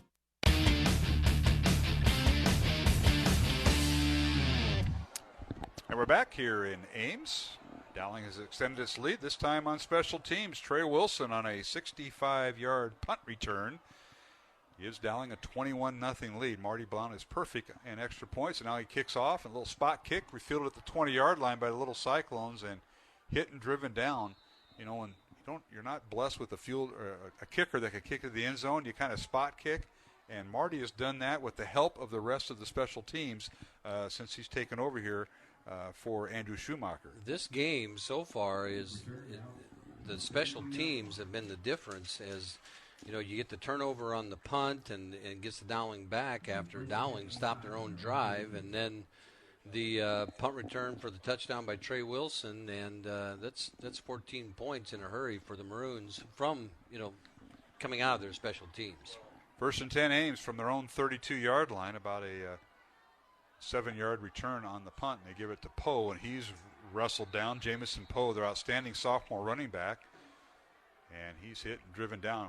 Actually ran a running play to the right side, and that went nowhere, and they're going to move it back to line of scrimmage. No gain. Jimmy Waddle comes out of that middle linebacker position, scrapes off, and meets him right at the line of scrimmage, and it was stopped him cold right there and drove him back, and no gain for the little Cyclones. And we get this quad set again. Yep, 4 receivers to the right, 1 to the left. Now 3 of those 4 receivers go back to the backfield. 2 of them will be halfbacks behind the offensive line. And now a bad snap. It wasn't Saucer was not looking for the ball, and his center snapped it, and it fell on by one of his tailbacks back there. Fell on the football, and that was Poe, fortunately for Ames, but it's going to be 3rd and about a half a mile back at the 20-yard line. It's a good thing they motioned those guys back in there by the quarterback. Otherwise, you're right. No one would have been able to get that ball. And was that number 3? Was that Braden Bill? Did he was the one who recovered it? No, it was Poe. It was Jamison Poe. Poe recovered it. So it's 3rd and 22 officially on the scoreboard. 4 receivers right, 1 to the left, empty backfield with Saucer calling signals. 10 seconds left on the play clock. Dowling leading 21-0. 2:15 remaining. Left-handed Saucer fires it out, and it's caught by Long, and he tries to get outside the numbers and hit and drop right shy of the 25-yard line. It'll bring up 4th down. And Long for Ames. Joe Hughes was the first defender there for the Maroons to make the stop on that, again, out of that quad set, getting that quick screen out there. And, Dowling's putting four guys out there, and Ames is putting 4 guys out there. 3 of them can only block 3. Yeah. So you're hoping somebody can make a play. Yeah, that's right. And Braden Bielner back to punt. Senior stands back his own 10-yard line. Trey Wilson, Cooper Nicholson back in twin safeties. And line drive kick, end over end, bounces at the 45, picked up by Cooper Nicholson at the 50. He's got room. If he can get outside, drops the football, picks it up, and he's finally leveled at the 40-yard line of Ames. That was an unusual return, Matt. He pitched the ball to himself. And his eyes lit up because when he got the ball was kicked to the numbers on the left side of the field, and Cooper changed his direction. He's going to the right side. He saw a lot of open turf, and all of a sudden he put the ball on the ground, but it bounced right back to him and gains about 10 more yards. They might move this back. Am I right, Mark? They might move this back to the spot of the original when he dropped the ball. I don't think he had possession. They talked about it. No, he had possession. He just picked it back up. It was a fumble. Fumbled and it he forward. picked it back up. Yeah, and picked it back up. Yep, and there's been no debate by Coach Saucer at Ames. We should mention Brian Saucer in his 2nd year came from Grinnell. He was at Iowa City West in his 14th year overall, but 2nd year at Ames. And it's a first down Dowling from the Ames 41. The Maroons put the ball on the ground. Handoff goes to the tailback that time, and that is Jack Moore getting the first carry. Jack Moore gets the carry on this series as he comes in and has a nice strong run on first down over to the right side behind Nahas and I believe that's Freilich still in there. Yeah, Joe Freilich backs up Nate Eagles at right guard. So, yeah, we could see some interesting combinations. Dowling now with a 2nd and 7. 45 seconds left here in the first quarter. Game clock runs. 3 receivers left. 1 back in the backfield. That's Moore. And the handoff is to Jack, and he's hit and driven down for no gain. And that may be the final play of the first quarter. Good play in there out of the middle of that Ames defense, the middle linebacker. Again, waiting for the numbers to turn around. That was Roger Lopez on the stop. 3rd down and 7. And looks like Dowling is going to try to get a playoff before the end of the first quarter. Dowling 21, Ames nothing here on a cool, crisp night here in the fall in Ames. In week 7 of high school football, both teams 5-1 record. Here's Smolik back to throw. 6 seconds left. Fires it to the far sideline. It's caught and trying to wrestle and get out of bounds, but he did not. And that'll be the final play of the quarter. Bo Gamble on the reception there for the Maroons. His timing route is Smolik hits him as soon as he turns around and up for the first down. All right, we'll take a break. The end of the first quarter is here. Dowling 21, Ames nothing. From Ames High School, this is Mark Amadale alongside Matt Mandering on Iowa Catholic Radio. This is a Young Catholic Minute. How come women can't be priests? I thought Vatican II got rid of sexism. How come men can't have babies? I thought God created us equal. He did, but equal in dignity doesn't mean exactly the same. If we think that the only reason that men can't have babies is because they don't have a uterus, or that the only reason women can't be spiritual fathers in the priesthood is because of some antiquated rules, we've fallen into our society's favorite error, separating the physical and spiritual world. The role of a father, of lover to loved, existed in God before he ever created humans. And when he did, he made men for fatherhood and women for motherhood. So why can't men give birth? They're not created for it, physically or spiritually. Why can't women be priests? They're not created for it, physically or spiritually. And if we deny that, we deny the truth of the spiritual world. And if we do that, we have to deny God. And that's just no good. For more, go to youngcatholicminute.com.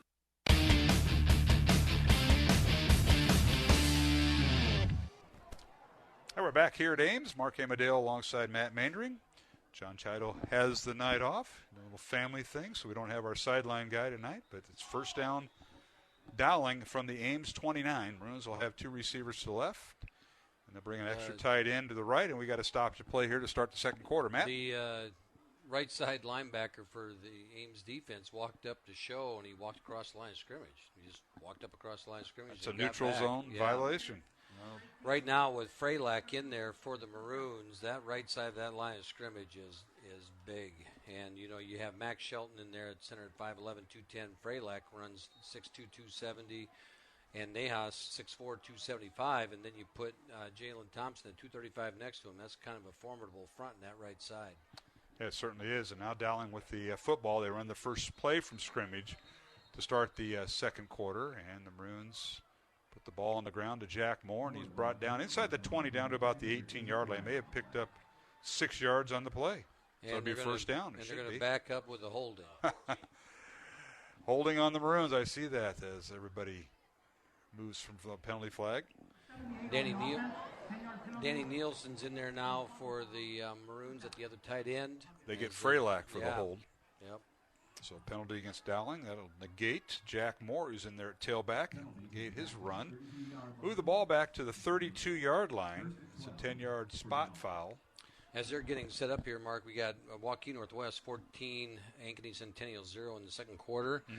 Polk still up on Prairie in the second quarter, 14-0, and Valley over Lincoln 27-0 probably in the second. Back to throw is Smolik on 1st and 13. He throws it into the end zone, fires it away, and it's incomplete. Well defended that time by the Ames as they were looking for Cooper Nicholson, and a nice job by the Little Cyclones on defense, and that was Ronald Moore, their starting safety, the 5'9 junior, matched up with Cooper. Yeah, they run two verticals there for the Maroons, one on each side, and you know, Smolik chose Cooper Nicholson in that one-on-one matchup over there, and you know, Ronald Moore made a nice play there in the end zone. All right. Bo Gamble and Cooper Nicholson split out left of the formation. Dowling will go with two tight ends as both Nielsen and Thompson on the right side. Here's Smolik. The give is to the tailback, and that is Jack Moore trying to turn up field, go around Jalen Thompson. Couldn't do it, and he's brought down for no gain. Good job by the Ames defense that time. Yeah, the Ames defense made a nice play there. Lane Kenny for the came up from his cornerback position, makes a nice stop on Jack Moore, and now the Maroons are looking at a 3rd and 12. Maroons will bring in some personnel. That is Michael Reichart split out wide to the right. Cooper Nicholson is in the slot left. 3 receivers left to the right, so 5 wides. And then Smolik, quarterback keeper, quarterback draw, and he spins around and is hit and drop right about the 22-yard line. He'll be shy of the first down. He showed his speed right there as he took off out of that quarterback draw, and he gets a nice gain. Took a shot there at the end as he went down from the Ames defense. Yeah, he popped right back up. Yeah, he did.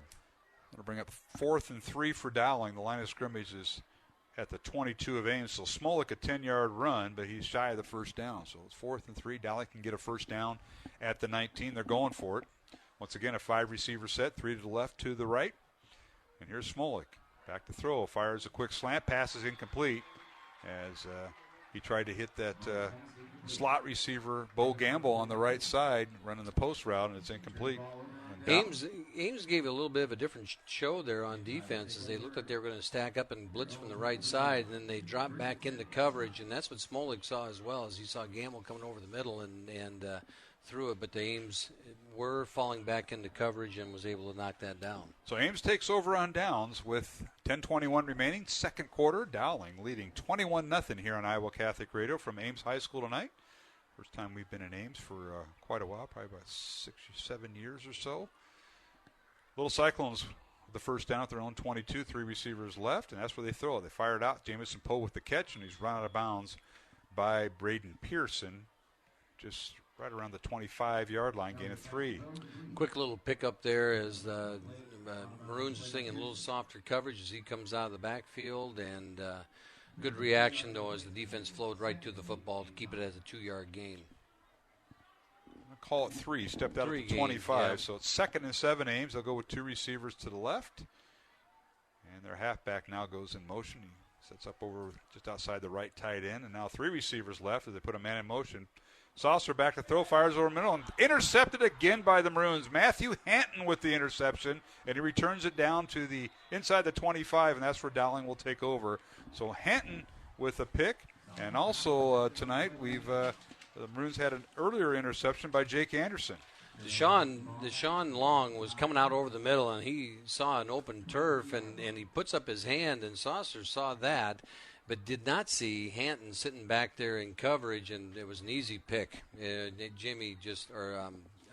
Hanton just stepped right in front of it and changed directions in a hurry. So first down Dowling, 10:07 remaining here in the second quarter. First down Maroons at the Ames 23. Dowling with 2 tight ends and a receiver on each side of the formation. Now Cooper Nicholson goes in motion right to left. Dowling with 2 receivers left, none to the right. And in the backfield is C.J. Phillip back in there, and he bowls his way as he gets the handoff inside the 20 down to the 15-yard line, a gain of 8. Nice push up the middle from the offensive line as C.J. explodes through there and makes a nice, strong run. C.J. has continued to improve every game this year and just getting stronger as the year goes on. And you mentioned the way he was running. Remember earlier in the year he had that hip problem that he had to sit out a game because of it. He seems to be getting stronger and stronger. Hats off to the training staff, Sarah Machad, and, of course, the legendary and Hall of Famer Del Lark getting him back on track. That's right. All right, the Maroons now with the ball handoff. C.J. Phil puts his head down, gets down to the 10-yard line. He'll pick up the first down, as he needed to get inside the 14. First down Dowling at the 10 will be goal to goal. As they run that zone stretch play to the right, and then C.J. picks a spot and a nice block inside there and opened up a crease for him and big yardage. All right, so Nahas is at tackle, and I believe Agos is back in there now at the right guard. Okay, number 50, I see him now. The center remains Max Shelton, Cade Batterton, and Kyle Rockers, left guard and left tackle, respectively. And they're going to call it first and goal. Yep, first and goal, Dowling at the 10. One back in the backfield, and that is C.J. Phillip behind quarterback Jackson Smolik. Phillip with the handoff, and they're going to stop the play as penalty flags are down. We'll see what the call is. Timeout Dowling. Called timeout. We'll take a 1-minute break with 8:51 remaining here in the second quarter. Dowling 21, Ames nothing on Iowa Catholic Radio. It can be easy to look at how someone is dressing or acting and judge them. But have you ever thought about how much grace is available in these situations? The next time someone makes a questionable decision, instead of judging and condemning, uphold their dignity for them. We do greater good by lifting them up in prayer and respecting their personhood than if we mentally tear them apart in our thoughts. We can uphold the dignity of others even when they are unable to recognize their own value. Support for Iowa Catholic Radio is provided by Ashworth Vision Clinic. Complete eye exams, contact lenses, glasses, glaucoma testing, and pre- and post-operative care. 515-440-4610. AshworthVision.com. Iowa Catholic Radio, connecting listeners to Christ every day with people like you. Hi, I'm Julie Carlson from St. Ambrose Cathedral in Des Moines, Iowa. Thanks for listening to Iowa Catholic Radio.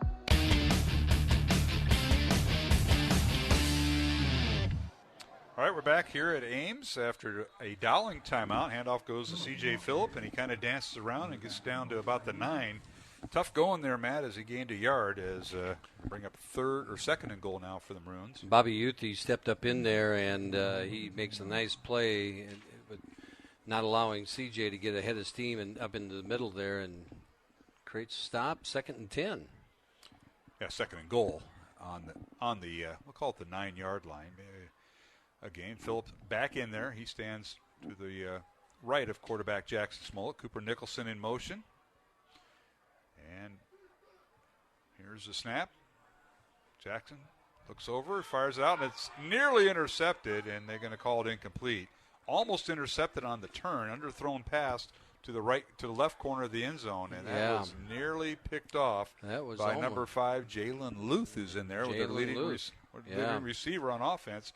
And they've got a couple two-way players here, Matt. That would have been a pick 6. That would have been a 99-yard interception return as Luth would have got that and taken off. And that would have been a track meet without the track. Right, yeah. Would have been watching those two guys go down. And speaking of track, I think we will have a track guest at halftime. Well, now you're really teasing the audience. Yeah. We just got to make sure he got out of class and got here. And we'll see. 3 receivers to the left, 3rd and goal for Dowling. The give is the tailback, penalty flag down, and so is the Dowling ball carrier, which I believe was Phillip. They did not make a change, and he gets up hobbling a little bit for no gain, maybe a loss and a play back to the 10, so it'll bring up 4th and goal. 4th and goal on the 10-yard line. They'll decline the penalty here. They should, and I don't know what. Yeah, they declined it. They're going to get George Nahas on the hold. Yeah, they're picking on that right side of the line of scrimmage, and I think each one of them has one now on that right side. Yeah, so they decline it, so it'll be a field goal coming out, and that will be Marty Blount. From the 16, it'll be a 26-yard field goal from the right hash, kicking towards the west end zone. The ball is down, the kick is up, and it is good. So Maroons tack on 3 more. Dowling 24-0 over Ames. With 7:52 remaining here in the second quarter from Ames High School alongside Matt Maindring, I'm Mark Amadale. The one and only Jimmy Olson is our studio producer tonight. We'll be back from Ames High School after these messages here on the Iowa Catholic Radio Network. It's the Iowa Catholic Radio Pro-Life Diaper Drive. October is the month dedicated to pro-life, and Iowa Catholic Radio is celebrating all month long as we will be accepting your donations of new diapers at the new Iowa Catholic Radio Network studio location, 1355 50th Street, Suite 500 in West Des Moines, next to Intervisions Healthcare. Diapers of all sizes are appreciated. Be part of the Iowa Catholic Radio Pro-Life Diaper Drive during the month of October, supporting Intervisions Healthcare. Support for Iowa Catholic Radio is provided by Construction Professionals. Construction Professionals does remodeling and new construction. Construction Professionals is a Catholic family business built on a strong foundation. CPCustomHomes.com. Thank you, Construction Professionals, for supporting Iowa Catholic Radio. Weekdays at 5 p.m., it's Catholic Answers, a live call-in program to offer Catholics and non-Catholics a chance to talk with world-class apologists and theologians. Catholic Answers, live on the Iowa Catholic Radio Network, connecting listeners with Christ.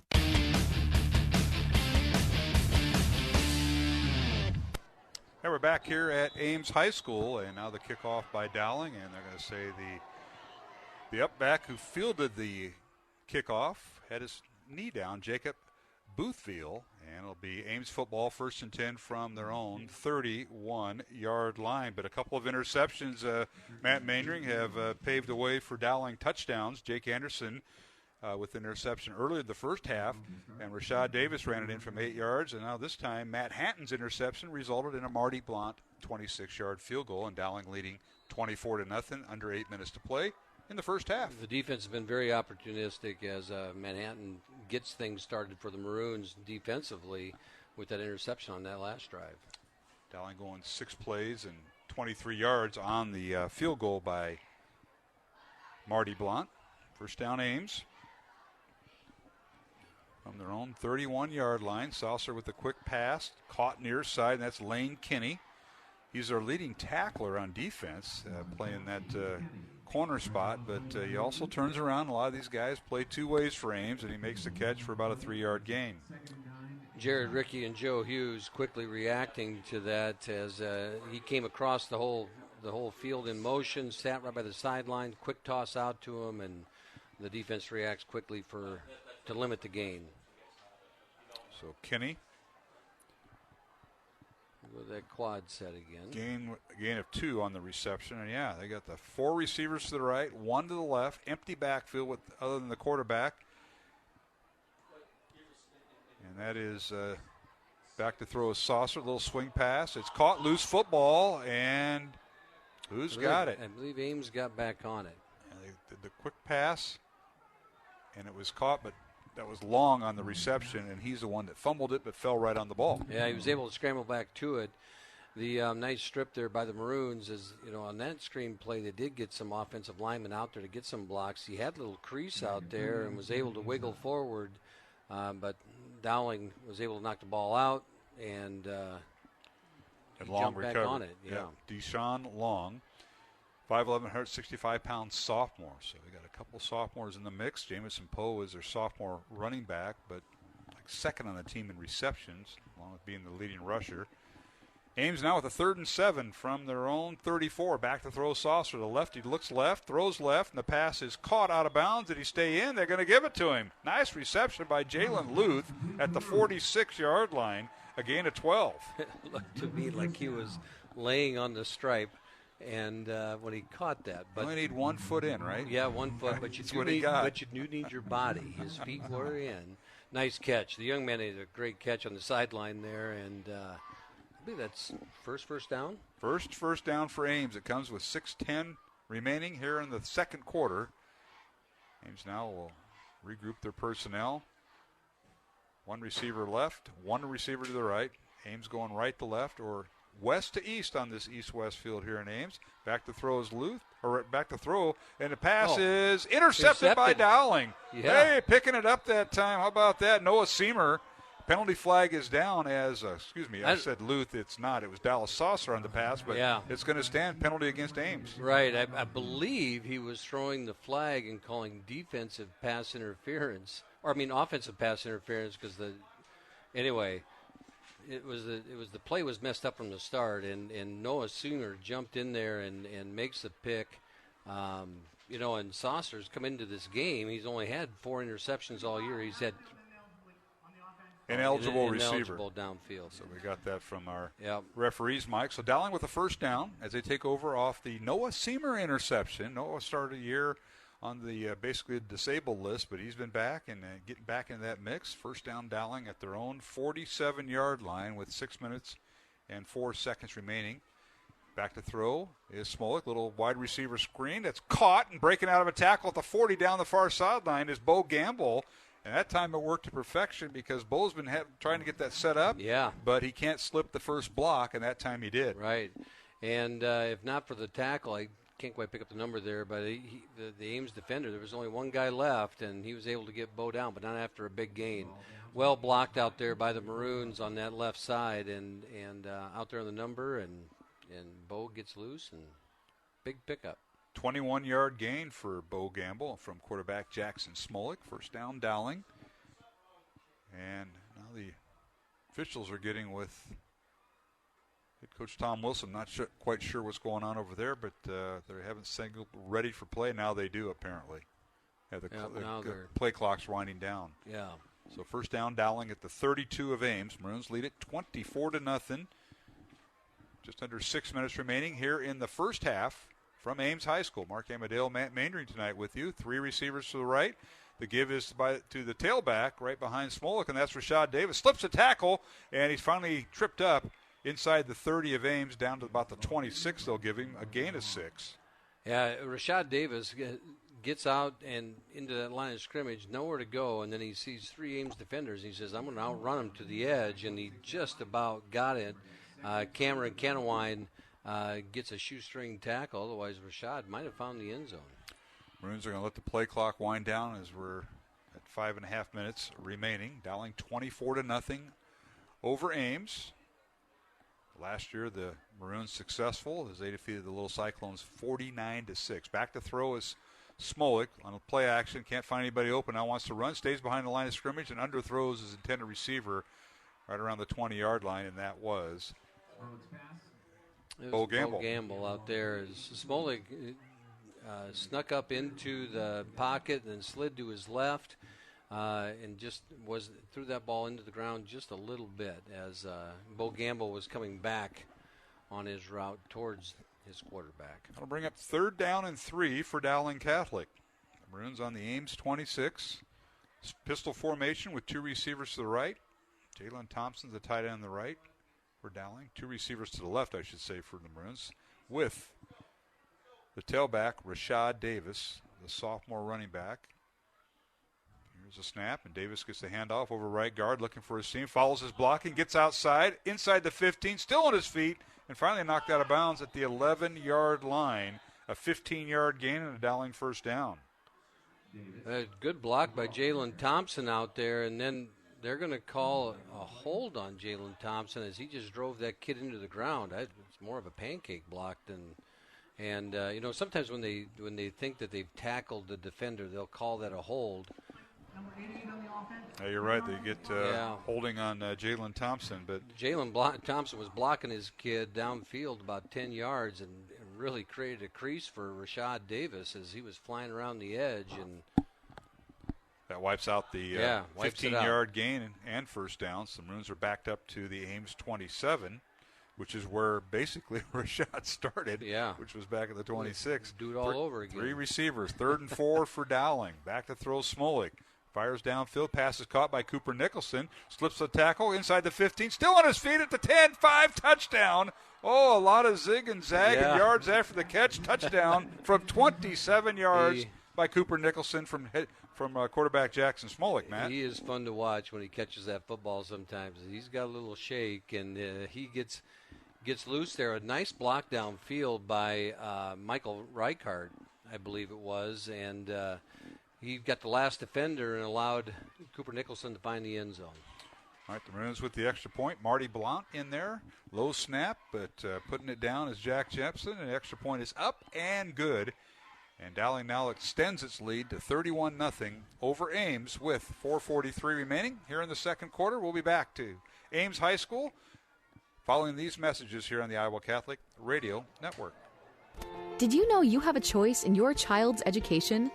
Smaller class sizes, dedicated teachers, a sense of community, and a caring learning environment, whether it's in the classroom or at home. Diocese of Des Moines Catholic Schools deliver the best value in education, and we offer tuition assistance to help you afford it. Learn more about how the Catholic schools in the Des Moines Diocese might be the right choice for your child. Visit dmdiocese.org/schools. Support for Iowa Catholic Radio is provided by Dental Associates, addressing your smile needs and dreams. 515-225-6742. Des Moines-DentalAssociates.com. Thank you, Dental Associates, for your support of Iowa Catholic Radio. Iowa Catholic Radio, connecting listeners to Christ every day with people like you. Hi, I'm Lois Brookhart from the Basilica of St. John in Des Moines, Iowa. Thanks for listening to Iowa Catholic Radio. Listener-supported Iowa Catholic Radio, 1150 AM KWKY Des Moines, 94.5 FM K233BT Des Moines, 88.5 FM KIHS Adel. Online anytime at iowacatholicradio.com.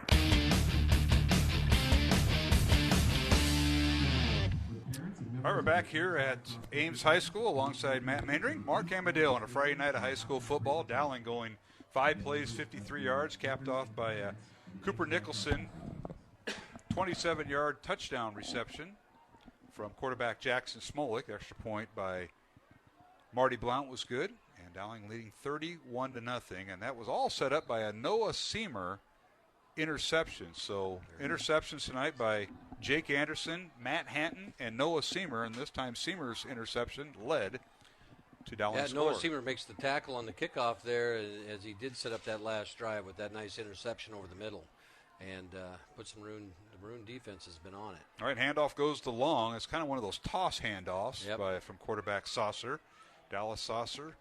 He had 23 touchdowns and 4 interceptions coming in. Well, he's got 23 touchdowns and 7 interceptions now after the Maroons have picked him off 3 times as Deshaun Long on the carry.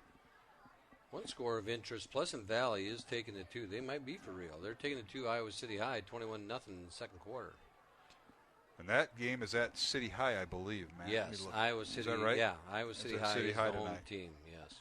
Well, City High defeated Ames in during the weekend of the Iowa State game, as Ames plays City High the same time the two colleges battle, and City High handed Ames their only loss up till tonight. Back to throw Saucer, rolls to his left, fires it out, caught by Long, and he's wrapped up nicely that time by Braden Pearson, number 11 for Dowling Catholic. Outstanding open field tackle by Braden Pearson there as he is able to make that play on a quick little toss out there to Deshaun Long, and creates a short gain and nice play.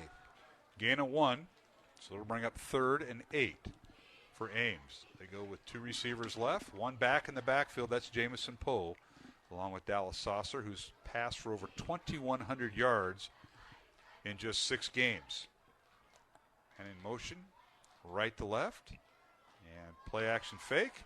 Back to throw Saucer. He's being chased, and he dumps it off incomplete. Nobody close, but he had somebody running him down for Dowling Catholic. Dylan Manning. Dylan Manning didn't take any of the play fakes, and he said, I'm going to get to the quarterback. And one thing Ames has done a really good job is Saucer hasn't been hit tonight. You know, he's been able to sit back in the pocket and has some time to throw. It's been messy back there for him a couple times with guys running around him, but he's not been hit. All right, Cooper Nicholson and Trey Wilson back deep for Dowling to receive the punt. It's 4th and 8. Ames from their own 31-yard line has Braden Bielner in the punt, and now penalty flags down, and heard movement on the offensive line potentially for Ames. This may back them up 5. Yeah, they're going to move back and make this 4th and a little bit more.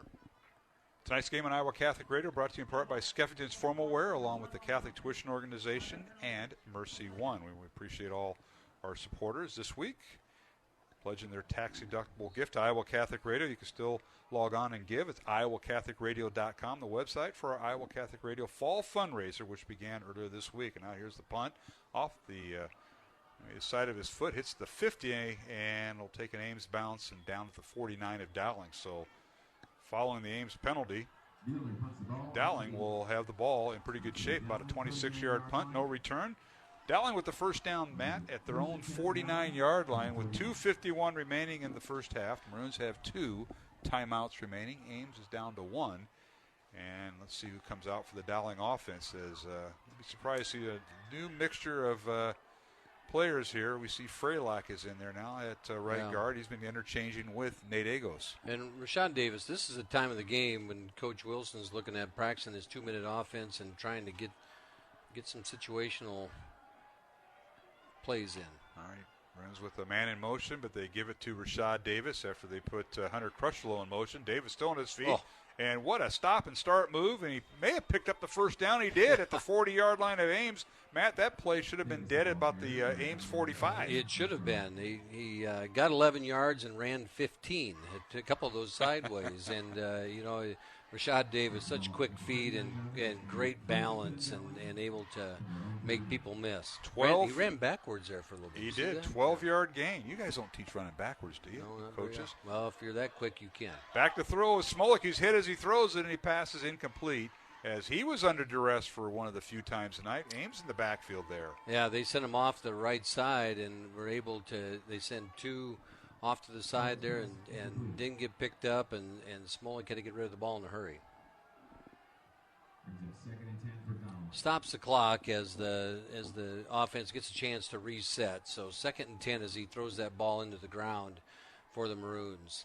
All right, so it'll be up a 2nd down with Smolik under center, and little jet sweep to give us Jalen Thompson. He's got the first down the far sideline and finally run out of bounds inside the 20. Let's see, 14-yard line is where he goes. And when the Ames defense was trying to take an angle there, and they see that big guy run around the corner, and then they realize, he's a lot faster than I think. And Jalen runs down the sideline and gets a nice block out there and was able to get that down to the 14-yard. Runs out of bounds, stops the clock.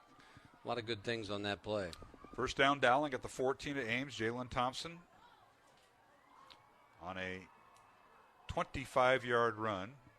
I'll put Rashad Davis in the backfield, and he's about 6 yards from behind Smolik, who's under center again. Handoff, a little power football, left side Davis, and he goes over left guard and tackle, and finally wrestled down right about the 10-yard line for a gain of 4. And we're seeing, is that I formation football? Yeah.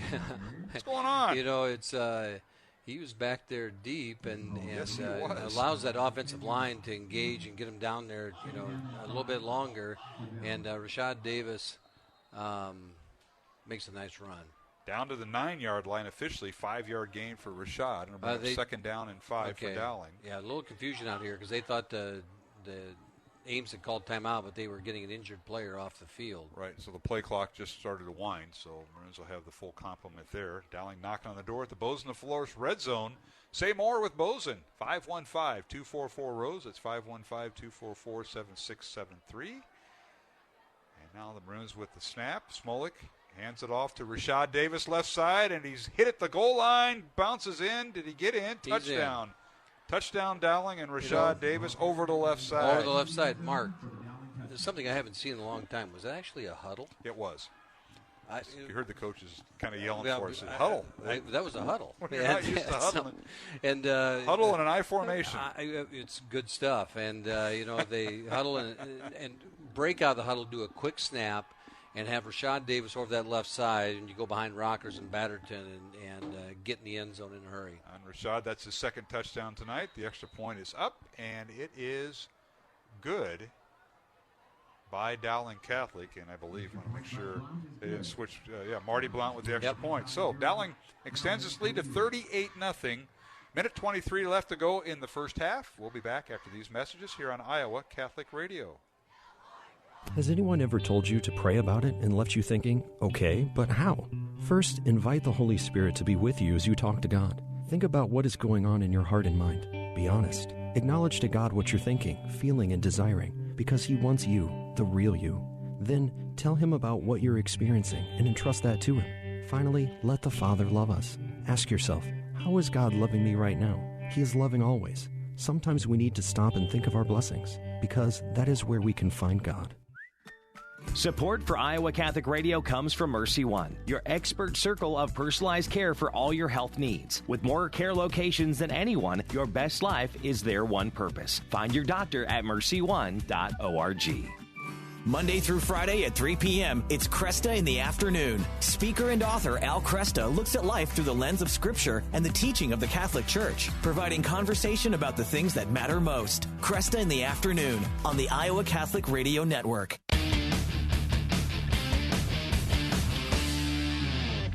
All right, Blount kicks out for Dowling, and it's returned by Cameron Cannonwine down the near sideline and finally run out of bounds at midfield. So not a bad return for Cannonwine, about a 35-yard return. And this might be Ames' best field position of the night. First and 10 from midfield as Dowling leads it 38-0 here in the second quarter, Matt Maindring. Outstanding return there for the little Cyclones as Cannonwine was able to get outside on the edge, and they got things sealed up, and down the field, down the sideline he went, and yes, this is the first time they're in Dowling territory. So little Cyclones with a minute remaining here in the first half have a first down at the Dowling 49. Saucer downfield throws it into a lot of white shirts. There's 6 of them down there, and he threw it to his one receiver, Poe, out of the backfield, incomplete. They're throwing to the short side of the field there. They have 4 receivers out on the short side. The ball's on the left hash, and they got all the kids on the numbers. And he throws it into coverage there, and there were more white shirts than there were dark shirts Sure there. was.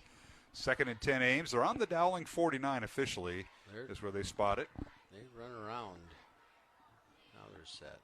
All right. And they go basically pistol formation with an extra fullback in there. Toss play right side. This is Poe trying to bounce outside. He does outside the numbers, run out of bounds in the Dowling sideline, but not before picking up a first down inside the 40 of Dowling. And the thing that Ames isn't calling for a timeout. They're going to let time run out. It's well, running clock stopped because he ran out of bounds. It's not a running clock because it's not second half. Well, and now the clock ran out. It did run out. Yeah, they let it run. Okay. Because after the incomplete pass, yeah, They did let it go. So Maroons lead it 38-0 at halftime alongside Matt Maindring, Mark Amadale. I want to thank everybody involved tonight with Iowa Catholic Radio's coverage of Dowling Catholic football. And I was looking up the years, and my goodness, this is our 46th year of covering Dowling Catholic football here on the Iowa Catholic Radio Network. So thanks to everybody involved with that. I know, Matt, you've got some scores that you're updating, but I just heard City High's quarterback is out for the night. He was injured and is not playing, so that's having an effect. Although they were using a double quarterback, they were using a dual quarterback, so the Larson kid is not playing tonight, from what I understand. Okay, well, the current score now in Iowa City is 28-7. Pleasant Valley up on Iowa City. We got Waukee up on Lincoln 37-0, and Southeast Polk is up on Cedar Rapids Prairie 20-0 at the half. Waukee Northwest is up on Ankeny Centennial 14-0 at the half. That's kind of an upset in the making there as those two teams battle in Ankeny tonight. And I believe, and then Urbandale is up 55-0 over Sioux City West at the half. And I don't have a Lincoln score or a Valley Lincoln score. Last we knew it was 27-0. I imagine it's different. Yes, it is, and I'm sure it is because that is also being broadcast and televised tonight, live stream on CISN. So we're at halftime here in Ames. Dowling 38, Ames nothing. Mark Amadale, Matt Maindring. Again, we don't have our sideline guy here tonight, John Chiddle, so we are doing what 98% of the radio stations in Iowa do, broadcast in the press box and do the best we can with what we have. But we'd love to have that sideline perspective, and it's an empty feeling tonight without our sideline guy. We had a couple times I had questions for him. But, we do miss Johnny tonight. Absolutely. We'll take a break, come back. We'll have hopefully our halftime statistics and our halftime interview. Again, Dowling led at the end of the first quarter 21-0 over Ames, and they've extended it to 38-0 over Ames here at halftime. And we shout out our thanks to our good buddy, Mr. Sarcone, 40-0 Valley leading Lincoln. That's got to be right around halftime. We'll take a break and come back from Ames High School. We'll take a 2-minute break with our producer Jimmy Olson in tonight for Jeff, so we appreciate Jimmy alongside. 2-minute break, and we'll be back on Iowa Catholic Radio. This is Matt Wilkham, Executive Director for Iowa Catholic Radio. Thank you so much for your support during our fall fundraiser. Because of you, the people and programs you love will continue to be heard throughout Iowa and beyond. If you didn't get a chance to give, there's still time to become an Iowa Catholic Radio family member and receive your thank you gift, a digital or hard copy of the booklet 20 Answers, the Eucharist. Plus, matching dollars are still available. Donate now at iowacatholicradio.com. And again, thank you for supporting Iowa Catholic Radio. Support for Iowa Catholic Radio is provided by Skeffington's Formal Wear, in business since 1951, with locations in Des Moines, West Des Moines, Coralville, and Ankeny. Skeffington's Formal Wear, fitting you for life celebrations. Online at skeffingtons.com. Iowa Catholic Radio, connecting listeners to Christ every day with people like you. This is Father Alex Kramer from the Diocese of Des Moines. Thank you for listening to Iowa Catholic Radio. Did you know you have a choice in your child's education?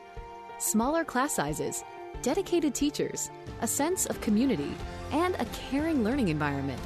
Whether it's in the classroom or at home, Diocese of Des Moines Catholic Schools deliver the best value in education, and we offer tuition assistance to help you afford it. Learn more about how the Catholic schools in the Des Moines Diocese might be the right choice for your child. Visit dmdiocese.org/schools. Support for Iowa Catholic Radio is provided by CTO. Your support has helped thousands of students attend our Catholic schools. CTOiowa.org. At CTO, the bottom line, it's for the kids and their future. At noon, Monday through Friday, the doctor is in. Dr. Ray Garendi helps you with personal problems and professional questions. You'll love his fun approach and practical advice. The doctor is in on the Iowa Catholic Radio Network, connecting listeners with Christ. This is a Young Catholic Minute. How far is too far? Ask yourself, will I wish that my future wife had gone further with other men? Or instead, that they had respected her dignity? You see, how far is too far usually means, how much can I use this woman without going too far? Any use is too far. It shows that you don't care about giving love at all, but just taking physical pleasure. Now, obviously, God intends the gift of love to be accompanied with physical pleasure, whether it's holding your bride's hand or something far more intimate. But first, it has to be a gift of love. And what does that mean? St. Paul knows. Husbands, love your wives as Christ loved the church and gave himself up for her to sanctify her. And how did Christ do that? By sacrificing everything and enduring death on a cross. So, if you give your whole life to your bride, that's called marriage, with all the joy and sacrifice that entails, then that pleasure will truly come from the love it signifies. For more, go to youngcatholicminute.com.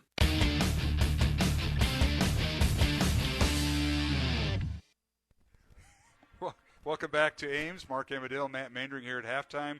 Dowling leading Ames 38-0. Let's run through the first half statistics before we get to our guests. And they did make it, Mr. Mandring. They did show up. It's good, too. And it's all good. I'm going to let you steal the show there here in a minute. But let's go through it. Dowling with 230 yards of offense in the first half. Ames held to 32 yards. Maroons 110 in the air and 120 on the ground. Ames with 23 yards passing and 9 yards rushing. Penalties, Dowling with 3 penalties for 21 yards. Ames 2 penalties for 10 yards. Dowling with 13 first downs. Ames with 2. Jackson Smolik 8 out of 17 passing, 110 yards and a touchdown. And for Ames, Dallas Saucer 9 out of 16 passing for 23 yards and 3 interceptions in the first half. Leading ball carrier for Dowling, Rashad Davis, 8 carries, 57 yards and a pair of touchdowns. C.J. Phillips, 7 carries for 25 yards and a touchdown. Jalen Thompson, 1 carry for 25 yards. For Ames, Jamison Poe, 2 carries for 14 yards. And Deshaun Long with 2 carries and 8 yards. Leading receiver for Dowling is Cooper Nicholson, 3 catches, 46 yards and a touchdown. Bo Gamble, 3 catches for 34 yards. Jalen Thompson, 1 catch for 24 yards. Poe is the leading receiver for Ames, 3 catches for 8 yards, along with Jalen Luth, 2 catches for 8 yards. So, again, Dowling leading at halftime 38-0 over Ames, and the Maroons have amassed 230 yards of total offense, Ames with 32. And now, Mr. Mandring, move on to our guests. All right. Well, we get the fortunate, when you come up to Ames, you never know who might pop up. That might be a Cyclone, and we got one here with Coach Herring tonight. And Coach Herring, you're going to miss this guy next year. And, Mikey McLean here, as he had an outstanding track career for the Maroons. I believe, breaking some things of our last week's guest, Rico Gafford, the last guy that probably went out and won a state title. Did he win a state title in the 100? I believe he did. Yep, 100 and 200. Yeah, 100 and 200. And Mikey next in line. That's awesome. So, Mikey, what maybe it's Coach Herring, you interviewing Mikey here. What's practice like at the next level? It's a lot more difficult, I'd say. Every day's a challenge. Don't tell your coach that now. Yeah, not the best thing to say, a former coach, but every day's a challenge. Every day, got to put a lot of work in, and it's commitment. It's a lot of commitment. Yeah, Coach Herring, one of the things that as Mikey was going through high school, one of the things that stood out to you about him? Just that, he persevered. It didn't always go his way, but he didn't let that get him down. When you have athletes that have injuries in season, it can be easy for them to disengage, but he never disengaged. He continued to be a leader. And, even sometimes he's telling me he could do things that we want him to be patient. And but we made it out well and paid off. It is, and Coach, one of the things about that was that perseverance, because at the end of last season, you were shut down for a little while towards the end there, weren't you, Mikey? Yeah, Drake Relays wasn't my finest moment. I really wanted to go out there and compete, but Herring told me no, and I had to listen to him, and he was right at the end, It paid off. And that was over, Coach Herring was over injury, because, Mike, you've battled injury. I know, when you're a sprinter like you are, you battled the hamstring thing, but Coach Herring, that was a lot to do with it, just to kind of shut him down for a while, because you knew what the ultimate goal was. Drake Relays is nice, kind of a nice midway point for the season, but the goal was a state meet, and you were getting him ready. Yeah, and we were fortunate his junior year that we had a kind of a similar injury and a similar timetable, so we kind of knew what it would look like, and he had teammates who were ready as far as the relays and things, so they could get us there.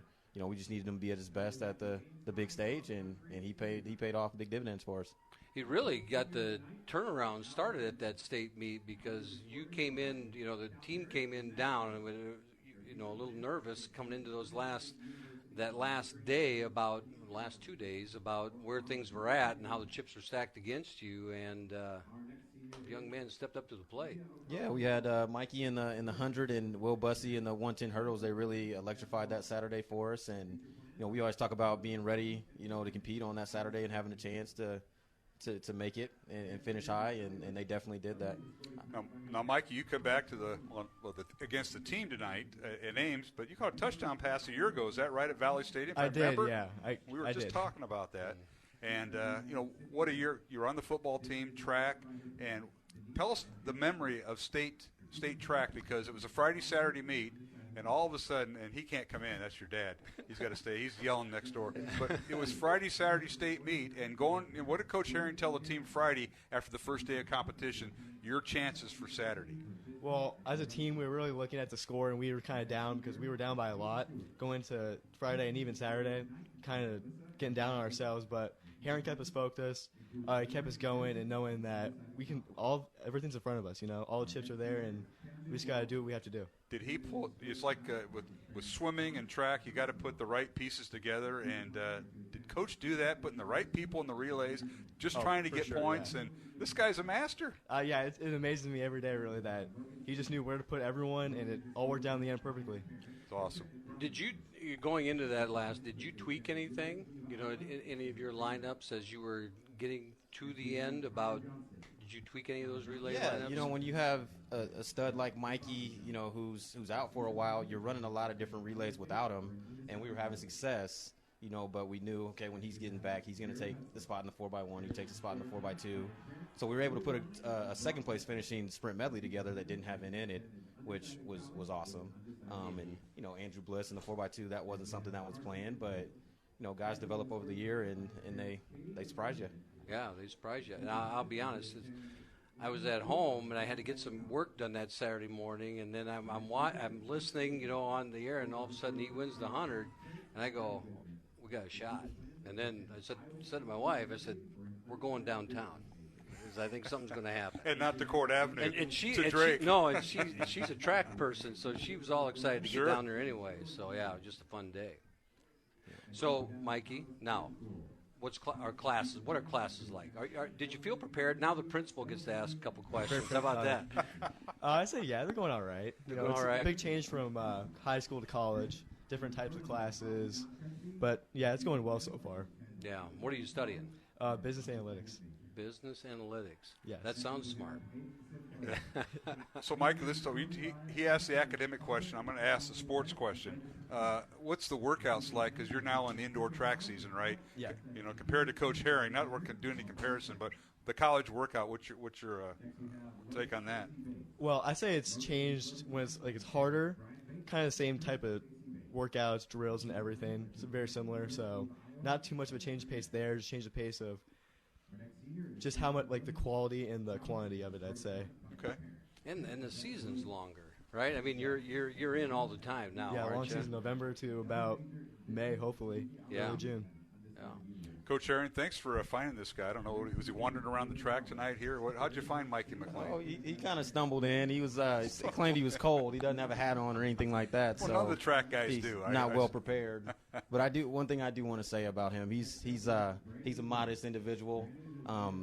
As his coach, I can brag on him. He's run 10:33, 20:97. Those are times that have never been touched in the state of Iowa. They won't be touched for a very long time. And so I think people just need to understand track's not a glamorous sport, but the numbers he put up, they compare across the nation with anybody. Well, you had a lot to do with that, Coach, peaking him at the right time, shutting him down during the Drake relays. Everybody wants to be there. You got all the classes there from small school to large school. You want to run against these competitors of 1A and 2A schools against the big guys. You shut him down, and it was for good reason, to win a state title. First ever.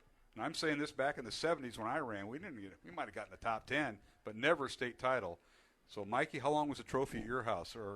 I never had it at my house. Oh, that's Herring, so where is the the Stanley trophy? Cup? It just travels around? For all I know, it's still in Herring's house, honestly. That's what we heard. Coach, give us an update. It was my son's for a long. It wasn't even mine. It was my son's for a long time, and it sat on the dining room table. And then my wife said that needed to get out, so it is in its rightful home in the halls of Dowling. we're excited about that. Well, Coach, congratulations to you because you put this whole thing together. Yes, you had athletes like Mikey McLean, who's going to be at the next level, and that's exciting. Matt, anything to follow this up as we get close to break? I continue to be impressed. You take a young man and you see people that are 100 runners, and they're bulky and they're everything else, and Mikey comes out with a different build, and he just comes out and flat out flies, and it is special to watch. It was special to watch you run, and we look forward to watching you run in the future, young man. Thank you. Thank goodness when I see him, he reminds me of his mother. Not your dad who's next door calling plays. But congratulations. The Balducci family and all the McLeans are very happy for you. So is the Dowling family, Mikey. Thank you. It's great talking to you. All right. Thanks for coming up. Of course. All right. That is our halftime guest, Mikey McLean, with his coach, Jared Herring, the Dowling head track coach still, but he's also the assistant AD. Mikey, best of luck to you. We'll take a break, come back with the start of the second half kickoff in 1 minute. Along with Matt Mandry, Mark Amadale, 38-0 is our score. Dowling leading Ames from Ames High School. Back in 1 minute here on the Iowa Catholic Radio Network. Jimmy, do you take Judy to be your wife? To have and to hold? Uh-huh. For richer or poorer? Okay. Are you listening, Jimmy? Jimmy? Till death do you part? Sure, right after I finish putting up this wall between us. There. Jimmy, you're not dead yet. When you use artificial contraception, it's like putting a wall between you and your spouse. Couples who instead regulate fertility naturally experience happier marriages and are less likely to divorce. Tear down the wall. A message from Iowa Catholic Radio. Support for Iowa Catholic Radio is provided by Ashworth Vision Clinic. Complete eye exams, contact lenses, glasses, glaucoma testing, and pre- and post-operative care. 515-440-4610. AshworthVision.com. Iowa Catholic Radio, connecting listeners to Christ every day with people like you. Hi, I am Denise Roush with the St. Boniface Catholic Church in Waukee. Thank you for listening to Iowa Catholic Radio.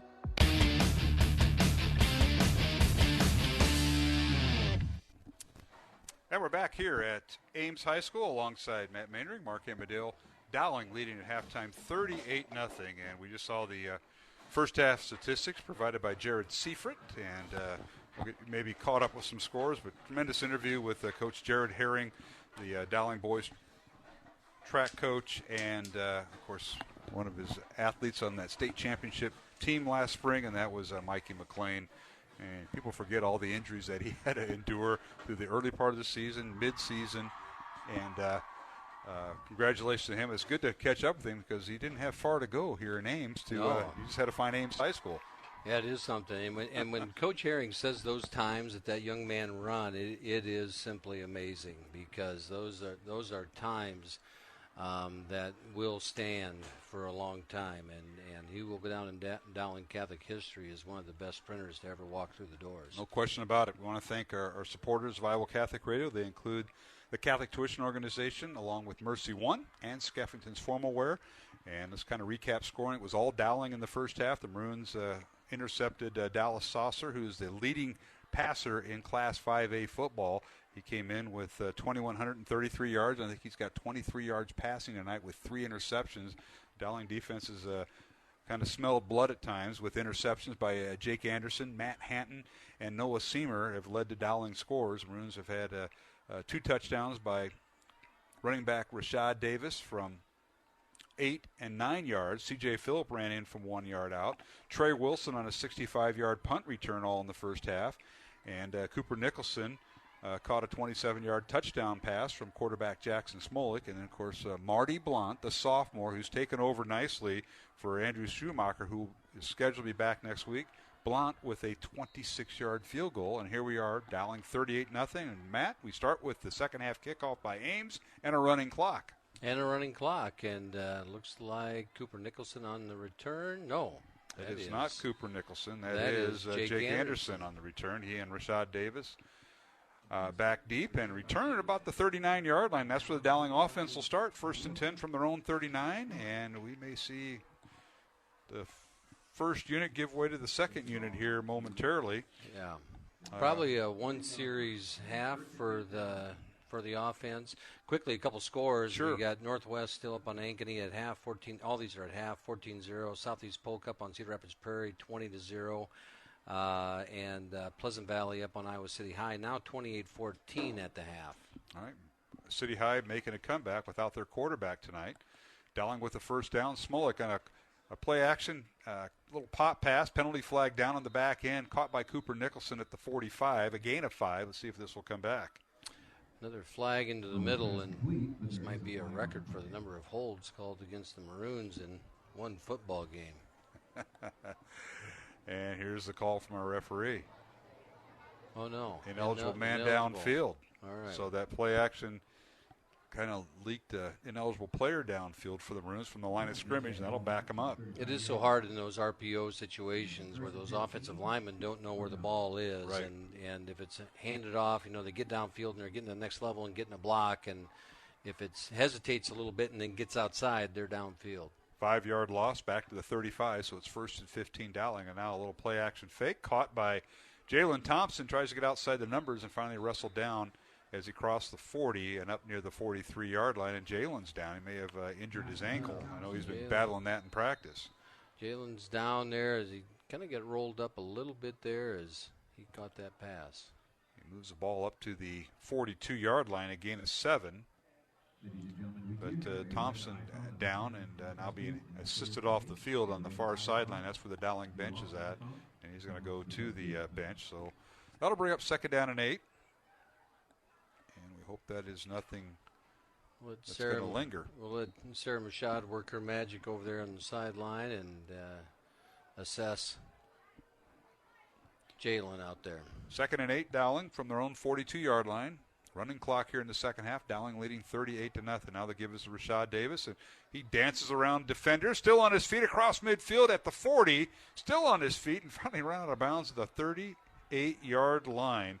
What a run! We're going to call it a 20-yard run for Rashad Davis. Wow. Yeah, Roger Lopez comes back shaking his head and going, how'd he get away from me? And then, he's coming back this way, and Rashad he broke 2-3 tackles there, and then finally gets grabbed by the shoulders and brought down out of bounds. First down, Dowling at the Ames 38-yard line. A 20-yard run by Rashad Davis over the left side. Dowling going left to right or east to west here at Ames High. Here's a handoff to Rashad. Almost got tipped over and finally brought down. They're giving forward progress to the 36-yard line. It literally looked like he was tipped over as he was hit by a wall of Ames players. Well, it wasn't a wall of Ames players. It was Joe Freilach. And he he's cut back. He's a wall. Down. Yeah, it's Rashad Davis ran into 6'2", 270 and bounced backwards there as they were downfield blocking and kind of stopped that up. All right, Maroons will send out a couple of receivers, actually 3 to the right of the formation. In the slot is Hank Brown, with Bo Gamble split out wide to the outside. Back to throw as Smolik fires it out for Cooper Nicholson. Caught at the 20. Cooperson an inside pivot. Turns around at the 15 and brought down. They're going to spot him 17-yard line for forward progress and a first down Maroons. Nice little. He got in the open field, did Cooper Nicholson, and he was the inside receiver and first down Maroons. Such great timing between him and Smolik there as Smolik is throwing that ball from the other side of the field and hits him on that pattern, and every time Cooper catches it, he is stopping and pivoting and creates extra yardage for himself. 19-yard reception, first down Dowling at the Ames 17. Back to throw as Smolik fires it out, and it's caught. First down and more, and in for the touchdown is the Maroons. What a run that time after the catch by the Dowling backup tight end. How about that? Danny Nielsen's first touchdown of the year. Great catch by him, and shook the one tackler and ends up into the end zone, and great run. So Dowling takes the second half kickoff and goes 60 yards on 6 plays, and now the extra point by the Maroons. And let's see if Blount is still in there. He is, and the hold by Jepson. The extra point is up and good. Dowling now extends its lead to 45-0 over Ames with 8.5 minutes left to go here in the third quarter from Ames High School. Mark Amadeo, Matt Mandring here on the Iowa Catholic Radio Network. Iowa Catholic Radio Business Underwriters provide people with the opportunity to hear the Word of God and grow in their faith each and every day. Our business supporters have helped expand our network, connecting more listeners to Christ. Would your business or organization like to share in this mission? If you own or manage a business, we would like to talk to you about how you can make a positive impact in the state of Iowa and beyond. To learn more about becoming an Iowa Catholic Radio underwriter, contact Deacon Mark 515-223-1150 or visit iowacatholicradio.com. Support for Iowa Catholic Radio is provided by Construction Professionals. Construction Professionals does remodeling and new construction. Construction Professionals is a Catholic family business built on a strong foundation. CPCustomHomes.com. Thank you, Construction Professionals, for supporting Iowa Catholic Radio. Fridays at 9 a.m., Making It Personal on Iowa Catholic Radio, iowacatholicradio.com, and on demand on the Iowa Catholic Radio app. Connecting listeners with Christ.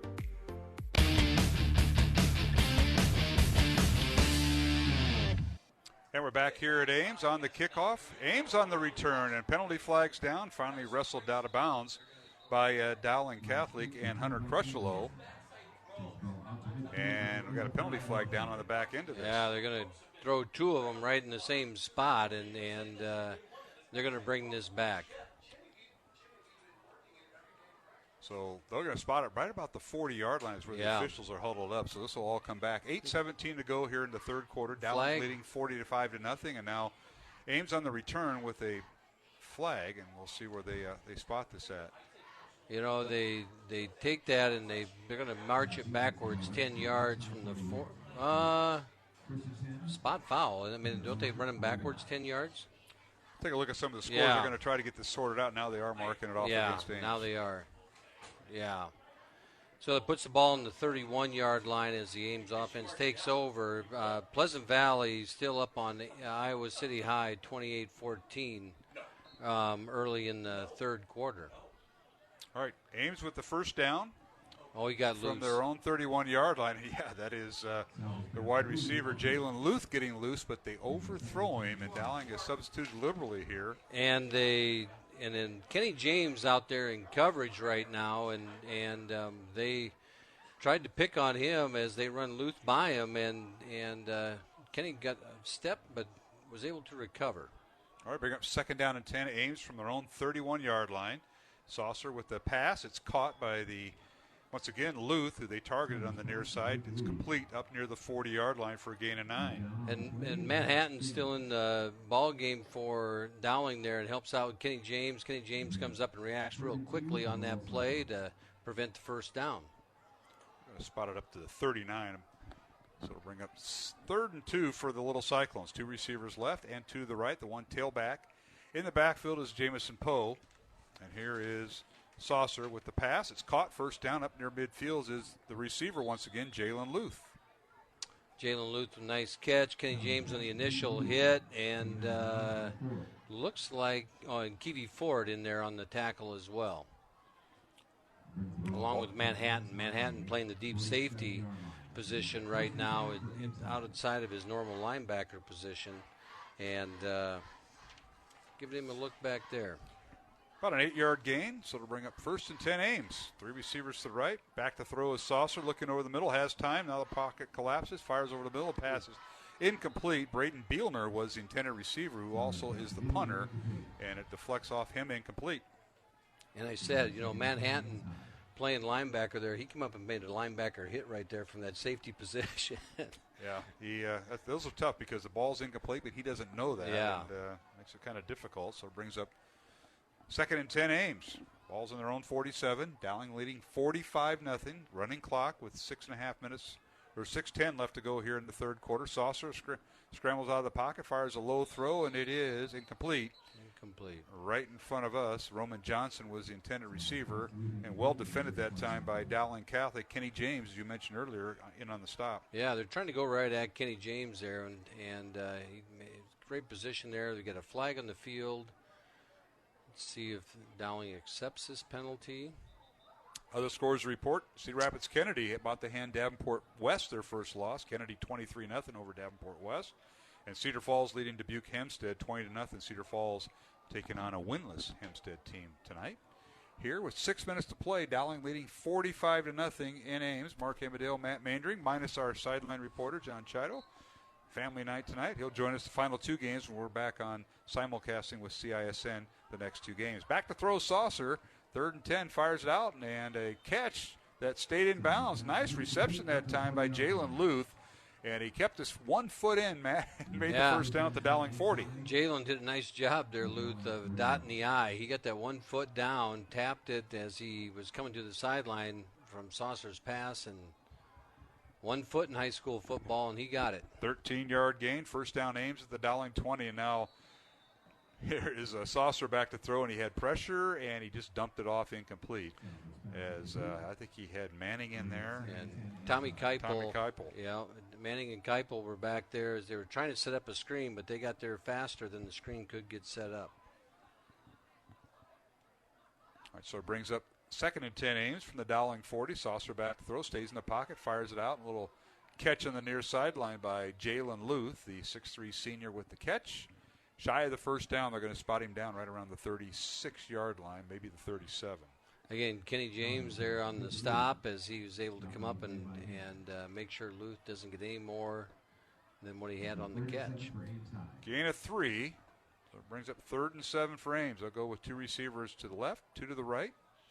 1 back in the backfield, that's Poe, and the quarterback, Dallas Saucer, the left-hander, out of the shotgun. Back to throw, slings it out, and the pass is caught. Nice catch that time, and finally wrestled down as the receiver by Matthew Hanton. But a first down Ames as he found his receiver on a crossing route that time, Matt. Is that looks like Deshaun Long, isn't it? It is. Long with the reception. Deshaun Long went down and caught that pass about shin high across the middle and brings it in. Yeah.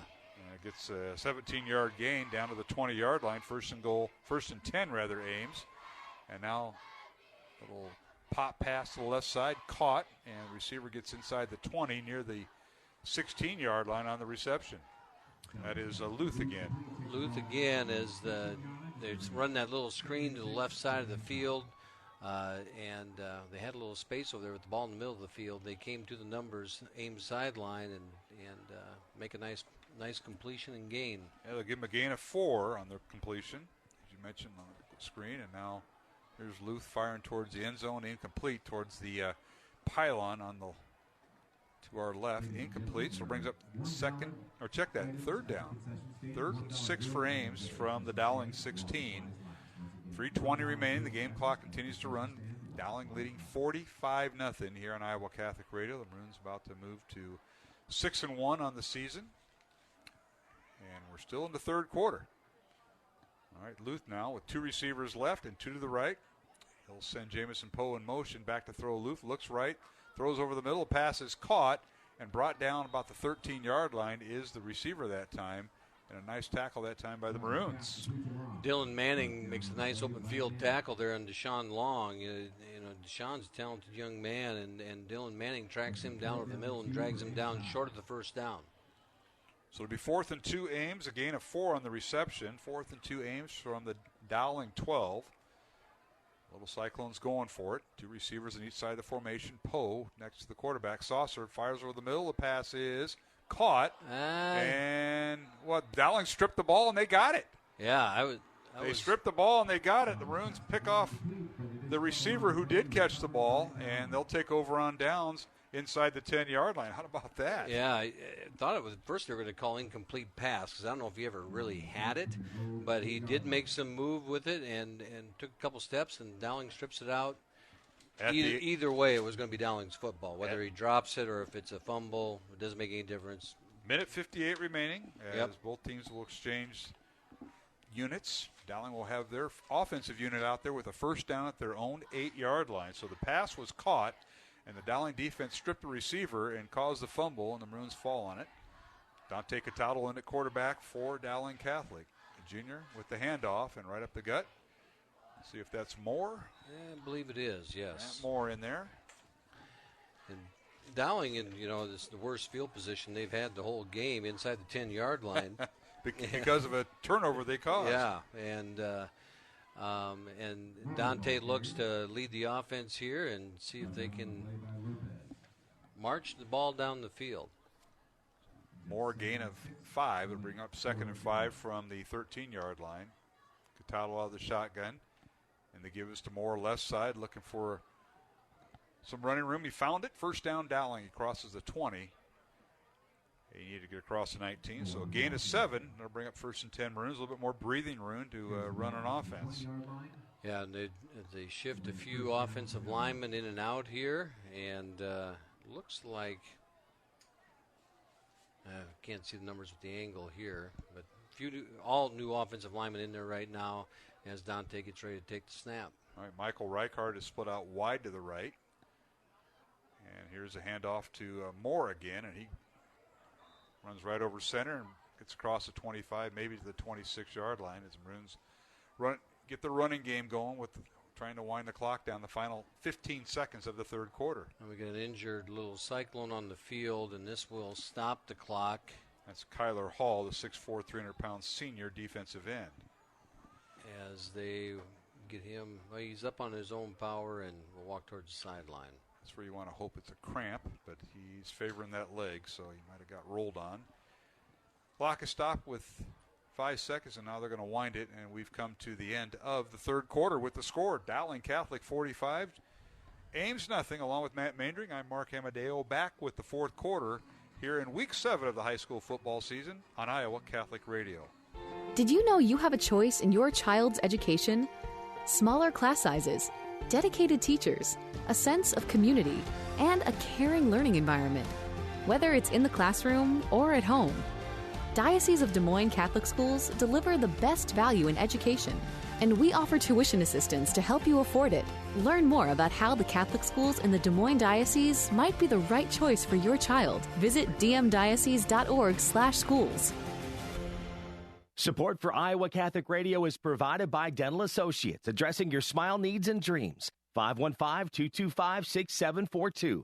Des Moines-DentalAssociates.com. Thank you, Dental Associates, for your support of Iowa Catholic Radio.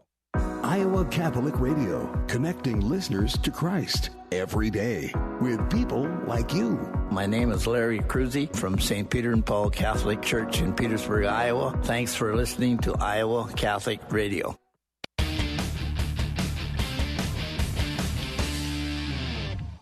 Now we're back here at Ames High School. Start of the fourth quarter. Dowling with the lead 45-0 over the Ames Little Cyclones. Dante Cataldo at quarterback on play action. Wants to throw, fires it out, and the pass is caught, waiting for it at the 40-yard line. And then some after the catch. He may go, Matt, down the far sideline on the reception, and he may get in. Touchdown, Dowling. How about that? The first play of the fourth quarter, and getting loose for that is Nick Calvert. Nick Calvert gets down the sideline. Nice throw by Dante Cataldo out there into the right flat, and hit Calvert in stride, and he got behind the defense, and it was over. He certainly did, and that play went for 80 yards and a Dowling touchdown on the first play of the fourth quarter. So extra point now for the Maroons. This will be Connor Larson, the other sophomore in. Ball down, and the kick is up, and it is no good off to the left on the hold by Jepson. So the score remains Dowling 51, Ames nothing. We'll take a timeout with 11:44 left to go, fourth quarter. Dowling leading 51-0 over Ames. Back in 1 minute here on the Iowa Catholic Radio Network. Honey, I'm so excited for our kitchen remodel. All right, you love birds. Floors? Natural hardwood. Okay. Wow, that was quick. Countertops? Definitely natural granite. Check. Woohoo! And that wall? Tear it down. It let in more natural sunlight. Done. Whoa. Speaking of tearing down walls, your family planning. Natural, right? Natural family planning is 99% effective at achieving or delaying pregnancy, and there are no harmful chemicals, so it's better for you and the environment. Tear down the wall. A message from Iowa Catholic Radio. Support for Iowa Catholic Radio comes from Mercy One, your expert circle of personalized care for all your health needs. With more care locations than anyone, your best life is their one purpose. Find your doctor at mercyone.org. Mondays at 9 a.m., Man Up with Joe Stopulus on Iowa Catholic Radio, iowacatholicradio.com, and on demand on the Iowa Catholic Radio app. Connecting listeners with Christ.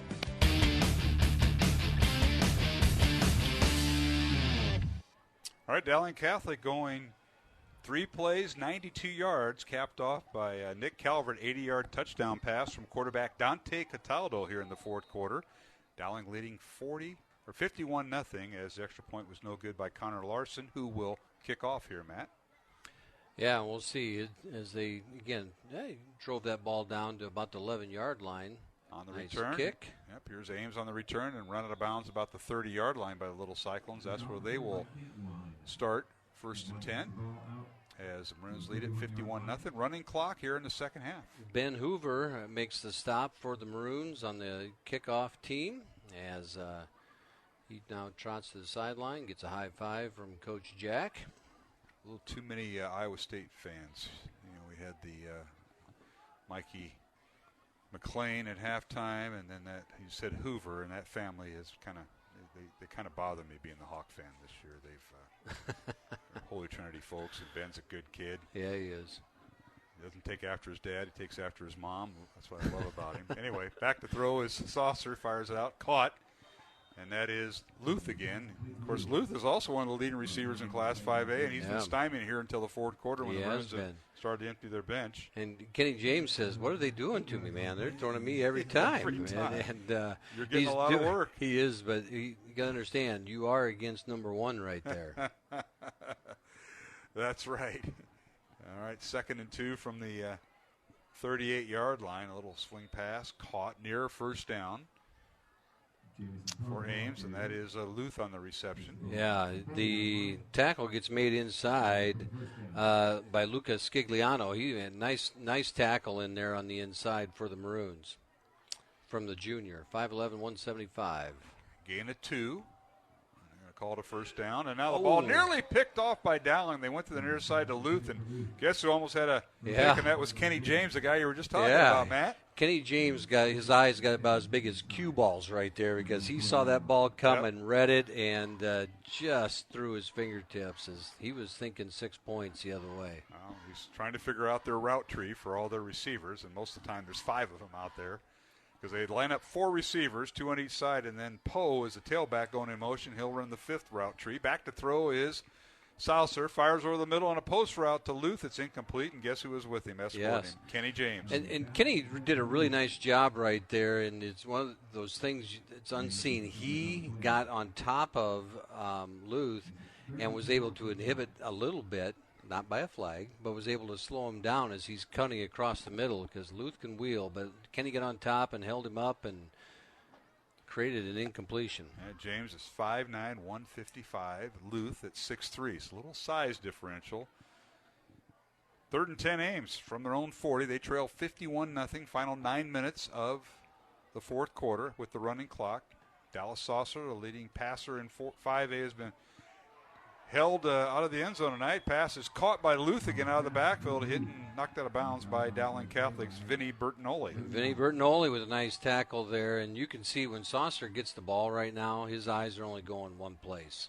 And he's just focused completely on Luth, and with good reason. I mean, the young man's very talented, and Kenny James, it's not about you, Kenny. They're going to keep coming at you, and you keep playing. You're on their number 1 receiver. Yes. Luth with a 27-yard reception, first down Ames, a little toss play, sweep around the right end, and Maroons come up, and they defend it well. Down to the 30-yard line is the ball carrier that time.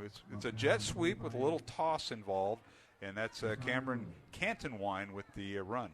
And Will Riley comes up and makes a nice tackle there for the Maroons as he gets in the scorebook there as with the tackle. 2nd and 7 Ames from the Dowling 30. Dallas Saucer at quarterback, and he's throws it out incomplete under duress, and he was hit and finally unleashed it. He had to roll to his right. And of course, Saucer's a lefty, and he rolled to his right and trying to find something, and Dowling defense had everything well covered, Matt. Yeah, it's a hard throw when you're rolling to your right. You're a left-handed quarterback, and then you're trying to plant and throw all the way back with that left arm, and he was just throwing it away. So it brings up 3rd down and 7 for Ames from the Dowling 30.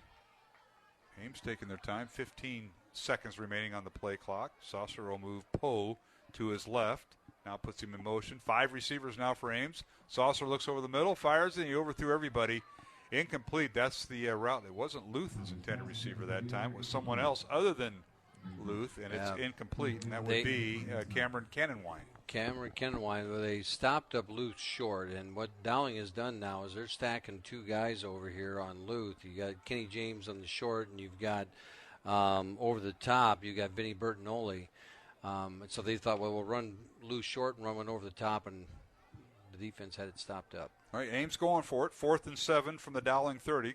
Saucer now being chased. He has to unleash it, and it's incomplete. Under through his intended receiver. That was Luth coming back for it, and well defended by James and also by Dowling Catholic's Vinny Bertinoli. And the Maroons will take over with 6:20 remaining here in the fourth quarter. Dowling will take over from the Ames from their own 30-yard line. Peyton Johnson was in pursuit of the quarterback right there and got held pretty visibly, and the flag was thrown, and obviously Dowling Catholic's going to decline that. But Peyton Johnson's going, I got a sack coming, and got held. Ball gets thrown away, Dowling ball. All right, some new offensive linemen in there for Dowling. Will O'Malley, the number 70. Like he's going to be at left tackle. The left guard in this series will be Jake Slade, 5'11", 260-pound junior. Let's see who the center's going to be. Looks like here. Blake Primick. Primick is at center. Is that what you're saying, Matt? Yep. All right. And now the Maroons will come out in the pistol formation with one receiver on each side of the formation as Cataldo with the handoff. And let's see what looks like Jack Moore running it, and he gets across the 35 up to the 37-yard line for Jack. And it'll be 2nd and 3. No, it isn't. It's not Jack. Yeah, we got a new one in there, and that would be Trig Troyer. Yeah. Trig Troyer with a nice run, nice strong run there up the middle, and got a strong 7 yards as that line created some space for him. Yeah, working on the right guard and tackle here, Matt, and the tight end. And now here's Cataldo with the pass. It's caught, but upended as he caught it was Charlie Darnell, the tight end, the junior. 6'2", 180 pounds for the Maroons. Quick flick out to the, they're front from the center of the field. Quick flick out to the hash on the right side as O'Malley catches that ball and secures it as he's hit at the same time. 7-yard gain for Darnell. It brings up 3rd and 3 Dowling as we approach the 5-minute mark here in the fourth quarter. The Maroons lead at 51-0 with two receivers left from the 38-yard line, and the give is to the tailback, and he's hit and dropped. Oh, he is hit. He got at the 40-yard line, and he's taking his time. The ball came out. I think that was Ian Middleton. It is. Yep. 45. Yeah, he got hit in the legs and then hit up top, and the ball came out as that's tough to hang on to. So a fumble and a turnover, and it'll be Ames football at their Dowling 41-yard line. That's the first Dowling turnover tonight. The fumble by Middleton, the lone freshman that dresses for Dowling Catholic. Ian's a 5'8", 205-pound freshman. Of course, his older brother graduated last year, starting tailback for the Maroons. The coaches are pretty excited about Ian Middleton. Nice young man, and he has got some strong legs and built to carry the football. All right, 3 receivers to the right, 1 to the left. Poe in the backfield. Dallas Saucer at quarterback. Has went the distance tonight for Ames. The left-hander throws, fires towards the end zone, got a man wide open, and that is Luth. Touchdown, Ames. And that is Jalen Luth on the reception on the first play following the Dowling turnover from 41 yards out. And we had a different set of defenders in there that time. It was not Kenny James, and Kenny James not out there right now.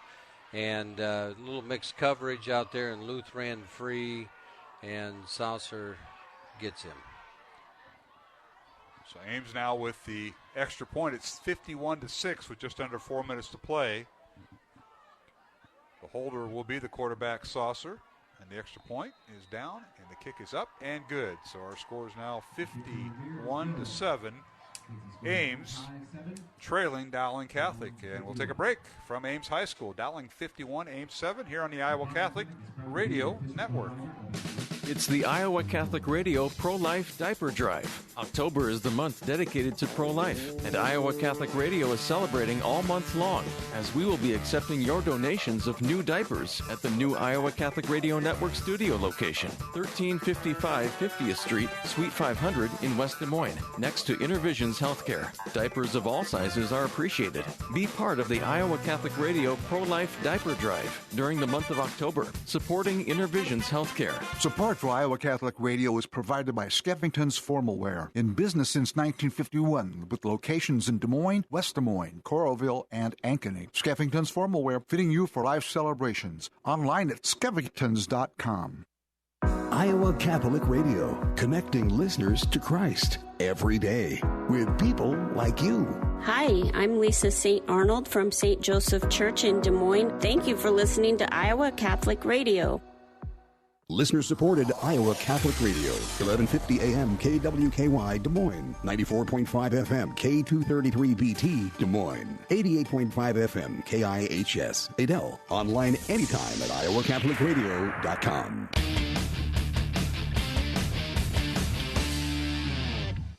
All right, here's a kickoff by Ames, and it goes out of bounds.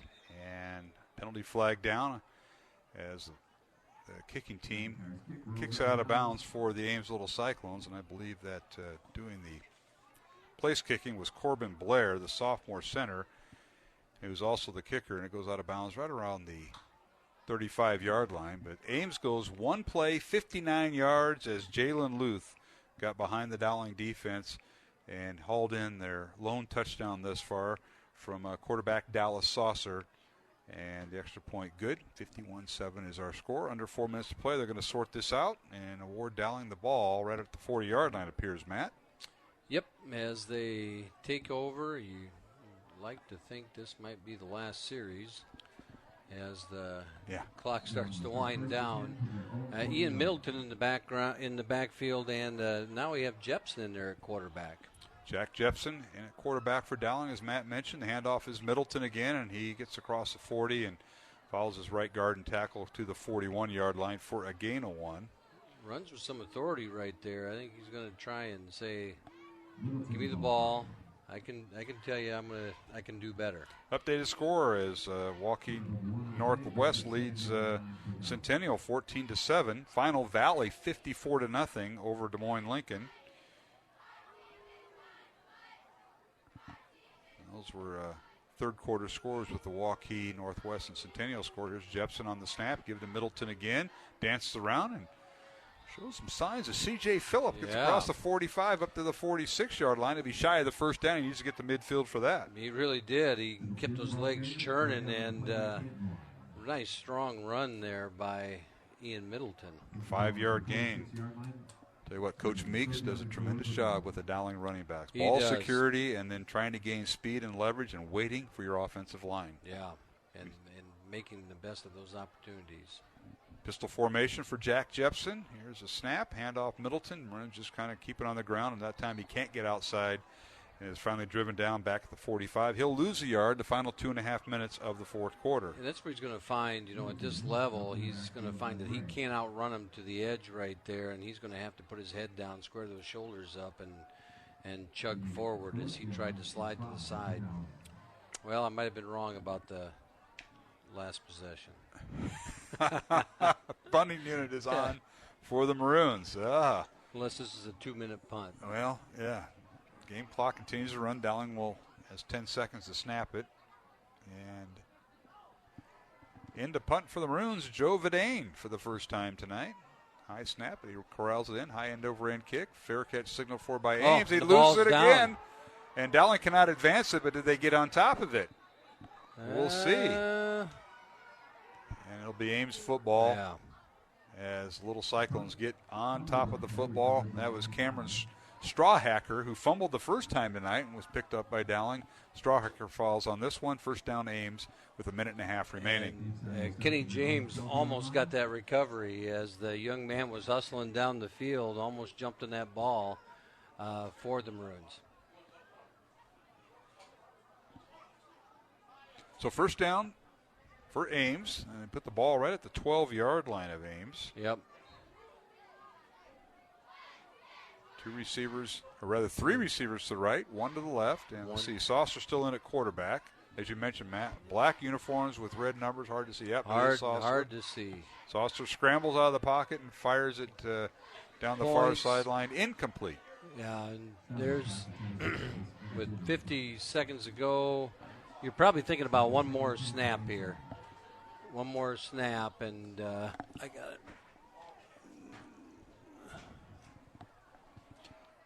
And you're right, Matt.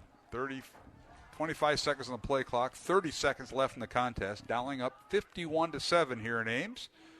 As the Maroons will move to 6-1 on the season. And now Saucer, a little pass out in the left flat, caught near the 20-yard line for a gain of about 8. And that might be the final play. That might be the final play. The last tackle of the night goes to Tom Hugerich as he catches up with Lute there and throws him out of bounds, as Ames is going to let the clock run out. That'll do it. Congratulations to head coach Tom Wilson and Dowling Catholic, the winners tonight, 51-7 over the Ames Little Cyclones. Dowling improves its record to 6-1. They are currently got the #1 rating in the RPI that came out for the first time last week. Ames was ranked 9th in the RPI, and they fall to 5-2 on the season. And we should mention for the Ames Little Cyclones next week, they will be at Des Moines Lincoln, who was shut out tonight by Valley. So it'll be Ames at Lincoln next Friday night, and they will finish up 2 weeks from tonight. Joensen comes to Ames and takes on the Little Cyclones on their final game of the regular season. That'll be senior night here at Ames on October 21st. For Dowling Catholic, the Maroons' next 2 games are at home. We'll be simulcasting with the Central Iowa Sports Network. Dowling Valley next Friday night. Dowling is a home team, but will be sitting on the east bleachers over at Valley Stadium, and then they host Waukee the following week on Parents' Night. Matt? No comment on where we're sitting. So, it's... I thought so. I just had to say that. Fans are not going to... You can't sit in the press box side. Just the agreement we have with our friends from West Des Moines and their school district. Yep. Although I did point out earlier this summer that Roosevelt is at Sioux City on Thursday night. So Drake Stadium was open. Just saying that, Matt. Final score, 51-7. Dowling defeated Ames. And we'll take a 2-minute break and come back with our final game statistics and recap some of the scoring. Our thanks tonight to our sponsors. They include Skeffington's Formal Wear, Ashworth Vision Clinic, Construction Professionals, Dental Associates, Catholic Tuition Organization, and Mercy One. And, of course, our thanks to our studio producer tonight. Sitting in is the one and the only Jimmy Olson, who he and the crew did a tremendous job with our Carathon this week here on the Iowa Catholic Radio Network. And if you want to donate, you still can. IowaCatholicRadio.com. Click on the donate button. Your gift is tax deductible, and it serves Iowa Catholic Radio because we are listener supported. And thanks to everybody that donated, including the Dowling folks. Many folks from there did that. All right, final score again, 51-7. Dowling defeats Ames. Back with a postgame show following these messages. We'll take a 2-minute break here on the Iowa Catholic Radio Network. Did you know you have a choice in your child's education? Smaller class sizes, dedicated teachers, a sense of community, and a caring learning environment. Whether it's in the classroom or at home, Diocese of Des Moines Catholic Schools deliver the best value in education, and we offer tuition assistance to help you afford it. Learn more about how the Catholic schools in the Des Moines Diocese might be the right choice for your child. Visit dmdiocese.org/schools. Support for Iowa Catholic Radio is provided by CTO. Your support has helped thousands of students attend our Catholic schools. CTOiowa.org. At CTO, the bottom line, it's for the kids and their future. Join the Iowa Catholic Radio family for the celebration of Holy Mass at our Chapel of St. Gabriel the Archangel on the first Friday of every month at 11:30 a.m. The chapel is located at our network studios, 1355 50th Street, Suite 500 in West Des Moines. This is a Young Catholic Minute. There's so many religions out there. How can I know which one's right? Catholicism is, but you don't have to take my word for it. You can take God's word for it, because out of all the religions in the world, Catholicism is the only one that was founded by God. No other religion even claims such a thing. While they focus on their search for God, or to understand some prophet or another, we're alone in saying that the one true God of the universe sought us out by actually becoming man, founding a church, and giving us a line of apostles to keep it going. Now, there's plenty of rational, historically verifiable evidence for our faith, like the fact that all of Jesus' closest friends died horrible deaths rather than deny that he was God.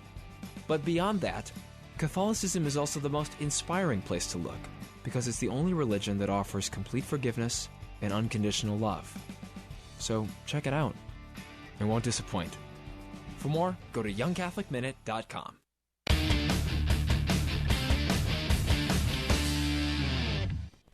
Hey, welcome back to Ames High School. Alongside Matt Mandring, I'm Mark Amadale, and we are in our post-game show following tonight's game. Dowling Catholic with the win over the Ames Little Cyclones, 51-7. Congratulations to head coach Tom Wilson and Dowling Catholic. They improved their record to 6-1. Ames falls to 5-2. The Maroons are the number one seeded in the RPI ratings, which is what they use to dictate and assign the 16-team 5A postseason. So Dowling with the number one rating this week. That all could change next week, Matt, as we know. Ames had a number 9 rating, but that may be changing after this week's games. I know you're busy doing some of the scoring, so we'll let you finish that up. And let's read the final game statistics. Of course, Jared Seifert, who was on the opposite side, ran all the way over here to bring them to us up here in the Ames press box. So Coach Seifert, cat-like quickness. Quickness for, not bad for a baseball guy. You know, you go first to third a lot, sometimes.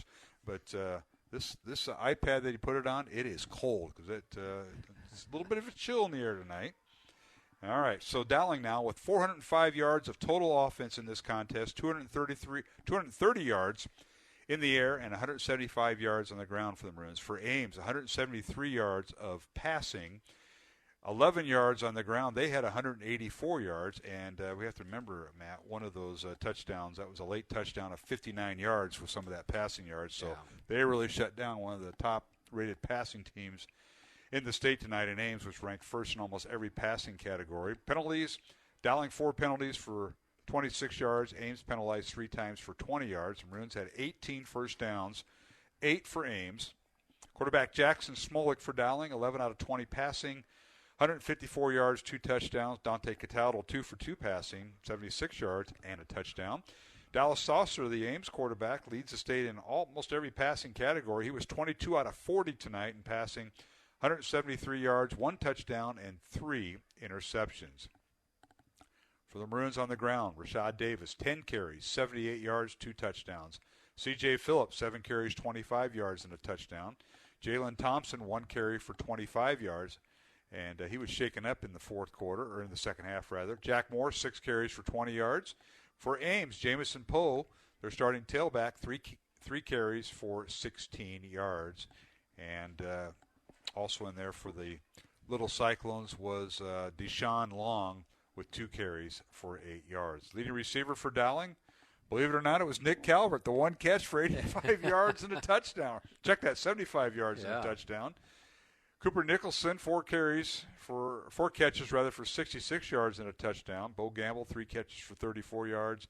Jalen Thompson, 2 catches for 31 yards. Danny Nielsen, 1 catch, 17 yards and a touchdown. The Dowling backup tight end. C.J. Phillip had a catch for 6 yards, as did Charlie Darnell, 1 catch for 1 yard. For Ames, Jalen Luth, 10 catches for 122 yards and 1 touchdown, but you take off the 1 touchdown of 59 yards, and that's a whole different thing for the leading receiver in Class 5A, Jalen Luth.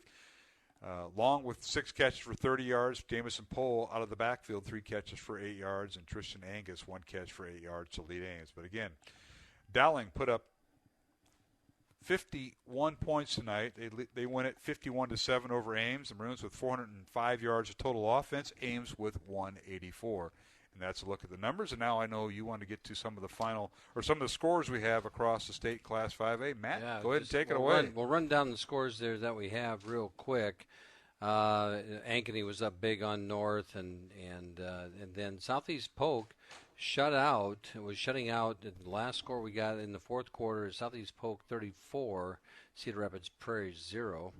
Late in the game, less than 6 minutes to go, Joaquin Northwest up on Ankeny Centennial 14-7. We kind of figured that was going to be a really good game going into tonight. Valley wins big over Lincoln, and likewise Joaquin wins big over Abe Lincoln out of Council Bluffs. And then moving down, Pleasant Valley, last score was they were up 44-14 at Iowa City High, and you had mentioned that Iowa City High's quarterback was out of that game. And then Cedar Rapids Kennedy was up 23-0 over Davenport West late in the second half. So kind of a little bit of an upset there. Well, maybe not 7-8, but Davenport West hadn't lost yet. They were one of a couple undefeated teams. Right. I don't think their schedule was conducive, until they're playing there. It was kind of top heavy, or now it's going to be top heavy ending the season. But Davenport West, a team that's been doing very well this year, and they were undefeated until tonight apparently.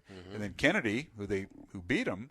Kennedy's coming off a loss from last week, so they had to get back on the grid. They were undefeated up to that point. So a lot of things happening, and it's going to be a fun Week 8 and Week 9 in the 5A districts, the way they have this set up. RPIs dictate everything. It's a little bit of a change from when you were coaching, Matt. Yeah. This 5A, they go for the RPI. That's the ratio they use with your wins, your opponent's wins and losses, and there's a ratio that's in there, and that's how they spit out the 16 teams that are qualifying 5A.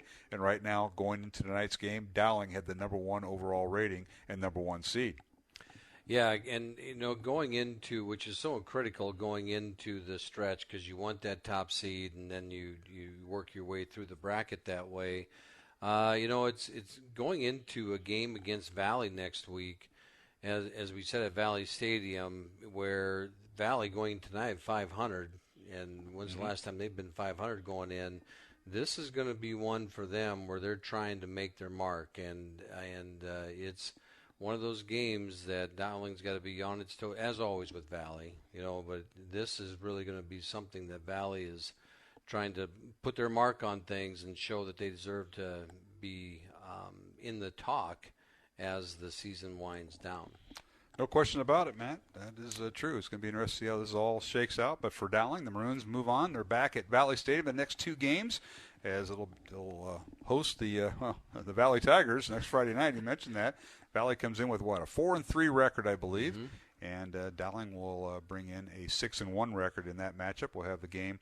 And we'll be simulcasting with CISN during our broadcast and their live stream. So tune in next Friday. And, of course, the Maroons end the season taking on Waukee at Valley Stadium. For the Ames Little Cyclones, they go back to Des Moines this next Friday night. They take on Des Moines Lincoln at Hutchins Stadium. And then they return here to face Johnston, who won last night. Johnston had the rare Thursday night game, 27-6. Johnston defeating Sioux City North up there at Olson Stadium on the campus of Morningside College. Yes, and I knew they were off tonight because I got a couple text messages from Coach Bossum in between. So, yeah, Coach they Bossum got some interest in this game with Ames because as they look at the RPI and look at to get their spot in the postseason, that Ames game that they have the last week of the season is going to be a big game. Certainly will. Could be a lot of playoff implications there.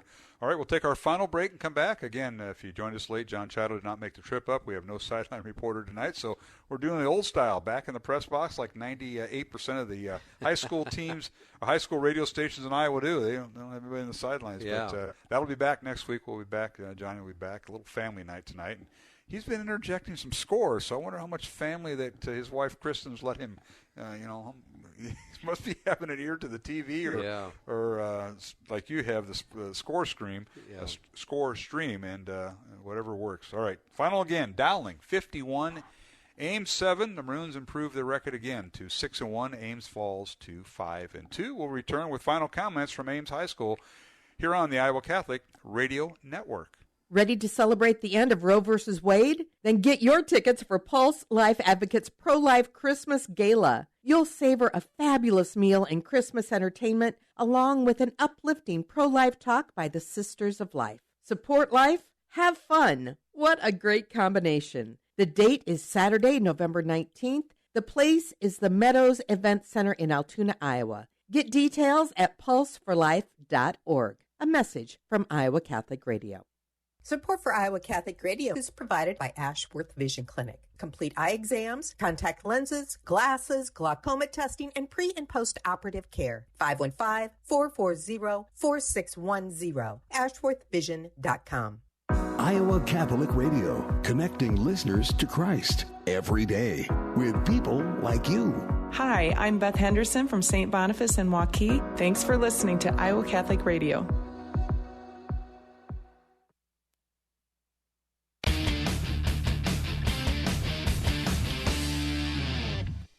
And welcome back to Ames High School. Final segment here on the post-game show following Dowling's win tonight, 51-7 over the Ames Little Cyclones, as the Maroons improved their record to 6-1, and Ames falls to 5-2. And Matt, a lot of things going on. I know Boys State golf. Yep. First round was today over there in Cedar Rapids at the Elmcrest Country Club. They teed off at this morning, and they're going to tee it off tomorrow for the final round at 10 o'clock. Now, there is a frost warning out for the state of Iowa, so that could delay it. And Coach Gray's told me this before. They used to have it. They had 1 year in Bettendorf. He said there was snow, and they had to wait for the snow to melt, and they didn't play till like 1 or 2 in the afternoon. So that goes on in the fall here in Iowa. Yep. But best of luck to Dowling golfers. Unless you have an update, I haven't heard anything. Well, I think they were. Last I saw, they were in 10th place, I believe, and they started out strong, and had around going. I believe Jurge is the top scorer, low scorer for the Maroons going through the day today as I was tracking the scores earlier. But, these young men had a great season, and to get down there, and they golfed really well at Blank on, was that Monday? That was this week. That was Monday. Yeah, yes, it was Monday at Blank. The qualifier, yeah. Coach Wilson and I got a chance to get out there and cruise around the course for a little bit. And walk, right? No, you can't. You got to have a cart, right? Oh, got to have a cart. Got to have a cart. You heard we that had to make sure we could see everybody. Oh, that's how it works. Yeah, that's so how that works. They got you a cart. Yeah. Yeah, Dowling golfers, they did very well on Monday. They did very well on you had to get in the top 3 of each district to qualify, and the Maroons finished in 3rd place. And congratulations to Tate Burns. He shot a 74, tied for 3rd that day, the senior. And Carter Jurge shot a 76, finished 8th, and that has led Dowling to one of the top 3 spots. When the Ferrari boys golfed well as well, and I believe Charlie the senior was in second on the team today. I believe was the score I saw last, and they weren't all the scores weren't in yet.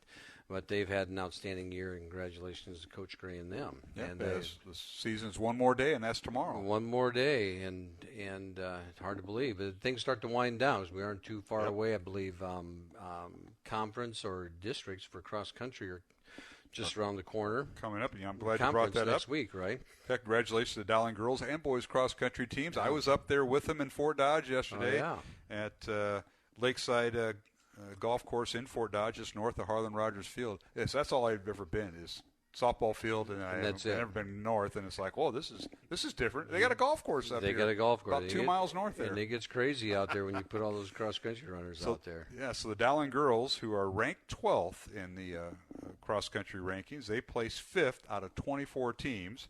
So congratulations to Coach Griffith Jaworski, who is in Hawaii. Yes. His assistant coach, Coach Kelly Perriott, kind of managed the team, and they did very well. So hats off to them. And also, Coach Perriott is out in Hawaii for. Coach Jaworski. I'm sorry, Coach Jaworski is out in Hawaii, and he is going to watch his dad run out there in Kona, Hawaii. 140.6 miles is this triathlon they do, a little biking, running, whatever. And you and I didn't qualify, so it's hard to believe. But Coach Griffith's dad did, and that's just amazing. They're going to run this. This hasn't been done in 3 years because of COVID, and he's out there for that to enjoy that. Yeah, Coach Jaworski is filling in for us in our PE department, and he came to me at the beginning of the year and said, I got to miss a week, in the middle. I said, and he gives me the backstory, his dad, and COVID, Alzheimer's race is what it is. and his dad wanted to go out there and compete, and who's to get in the way of that? Nobody. So it's awesome. congratulations on just being able to compete at that Absolutely. age at that event in Hawaii. So yesterday on the boys' side, as we move to that in our final segment here, following Dowling's win tonight, 51-7 over Ames, the boys' cross-country team, the number 1 ranked Maroons, placing first out of 27 teams up at the Fort Dodge Invitational, and senior Jackson Heidish plays first once again. Mm-hmm. Would you expect anything different out of Jackson? No. Awesome. So he's fun to watch and an amazing young man to go along with it. Yep. And last night, the Dowling girls volleyball team winning at home, 4th-ranked Dowling, defeating number 7 Waukee Northwest 3-1 to improve Coach Mary Beth Wiskus and the Dowling volleyball team's record 25-8, and they're off. They're on their road tomorrow. They're at the Cedar Rapids Jefferson tournament where there are 16 teams competing, bright and early at 9 a.m. Yeah, they left tonight, and they were going down to stay overnight. And an exciting match last night. They came from behind in the second game, rallied late to take game number 2, and then, as volleyball goes, you hold them off in the final set, and they did. And then go ahead and win it in 4 sets. So outstanding. And swim dive, girls are in second, rated second. Behind Waukee. And they went head to head. Yeah, they got a lot of bodies. Yeah, they do. They do. So second-ranked Dowling girls swim team is on the road at the Johnson Invitational. There'll be 9 teams there, including Waukee, who is it's just one Waukee team. Ankeny does the same. They have one Ankeny team, 2 high schools. But 9 teams at the Johnson Invitational tomorrow morning, 8:30. That's earlier than your tea time, Matt. That is earlier, yes. Well, there's going to be frost on the ground. Yes, there is. You were smart. You got around a noon tea time. Yeah. That may fly over there at Blank on the south side. Yeah. All right. Well, that team, Coach Uri and company have done a great job with that girls swim and dive team. They are really competing at a high level. All right. Well, that'll wrap up our broadcast tonight, minus Johnny, but he'll be back with us on the final home games and. Next week, anything you want to give a shout out to before we go? One thing, we have Grandparents' Mass on Monday, a Dowling tradition, and we're expecting a big crowd. So it'll be a lot of people there for Grandparents' Mass. Always fun to watch. Yes. And when you get grandparents there and you see their grandkids come down trying to find them before Mass starts, it's quite a picture. It is. I just remember the parking. They park over at Walmart. I know they use that to try to shuttle them over to Dowling because the Dowling parking lot with the kids there they don't have enough spaces. So I remember that, but that'll be tremendous. And of course, conferences are next week. Parent-teacher conference. I expect to see you there. I hope my wife got our schedule in. I was trying to keep Tuesday open. They have many choices, but I saw the email, and you guys do a great job. The administration there, you guys do a great job with that. But I saw that, and yes, we will be there. All right, we will be there. I don't know which day, but I'll probably find out when I get home. Yeah, we have an extended break next week, so we have parent-teacher conferences on Tuesday and Thursday, all day on Thursday. So the kids have their kind of a fall break. They have Thursday, Friday, and then next week Monday off as we have a in-service day on the following Monday. So it's a 5-day weekend for the kids. That's what my daughter said. I said, how do you get 5-day weekends without any comp time build-up? I'm just amazed how they've done that. Yeah. Well-deserved, and for the staff, too. All right. Well, Matt, thanks for hanging out tonight. And I got to give you a ride home, don't I? I forgot about that. Yeah, I got to get you back I can still try to catch the bus as they pull I see they're still over here. Oh, they're eating pizza, I bet, or whatever their snack is. But all right. Well, all right. Hey, it was good to see the athletic director up here who you happened to coach at one time. And Lyle Fetters met us and greeted us at the main gate here at Ames.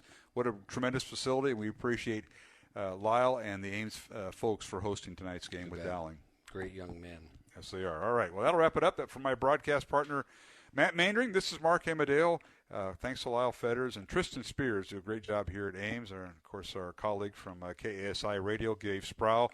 He's also on the Cyclone Radio Network. So tomorrow you can listen to Dave before the Iowa State game with Kansas State up here in Ames. And next Friday night, there'll be our next broadcast. We'll be at Valley Stadium as second-ranked Dowling hosts Valley. And that'll be week 8 of the high school football season. Pregame at 6:30, kickoff at 7 o'clock as we simulcast with the Central Iowa Sports Network. Remember, Dowling will be the visiting team or home team, but they'll be sitting on the visitor side for this game. I want to thank our producer, and that is the one and only Jimmy Olson. Appreciate all his work this week, helping with the Carathon on Iowa Catholic Radio. And that'll wrap it up. For Matt Mandring, Mark Amadale, thanks to everybody involved. And once again, the final score for the final time, Dowling Catholic with a 51-7 win over Ames. Until next time, have a safe and blessed faith-filled weekend. Coverage of Dowling Catholic Sports is underwritten by Ashworth Vision Clinic, Construction Professionals, Dental Associates, Mercy One, the Catholic Tuition Organization, Skeffington's Formalware, and Bosun the Florist. Please support the businesses that underwrite Iowa Catholic Radio. The proceeding has been a Dowling Catholic Sports presentation on Iowa Catholic Radio.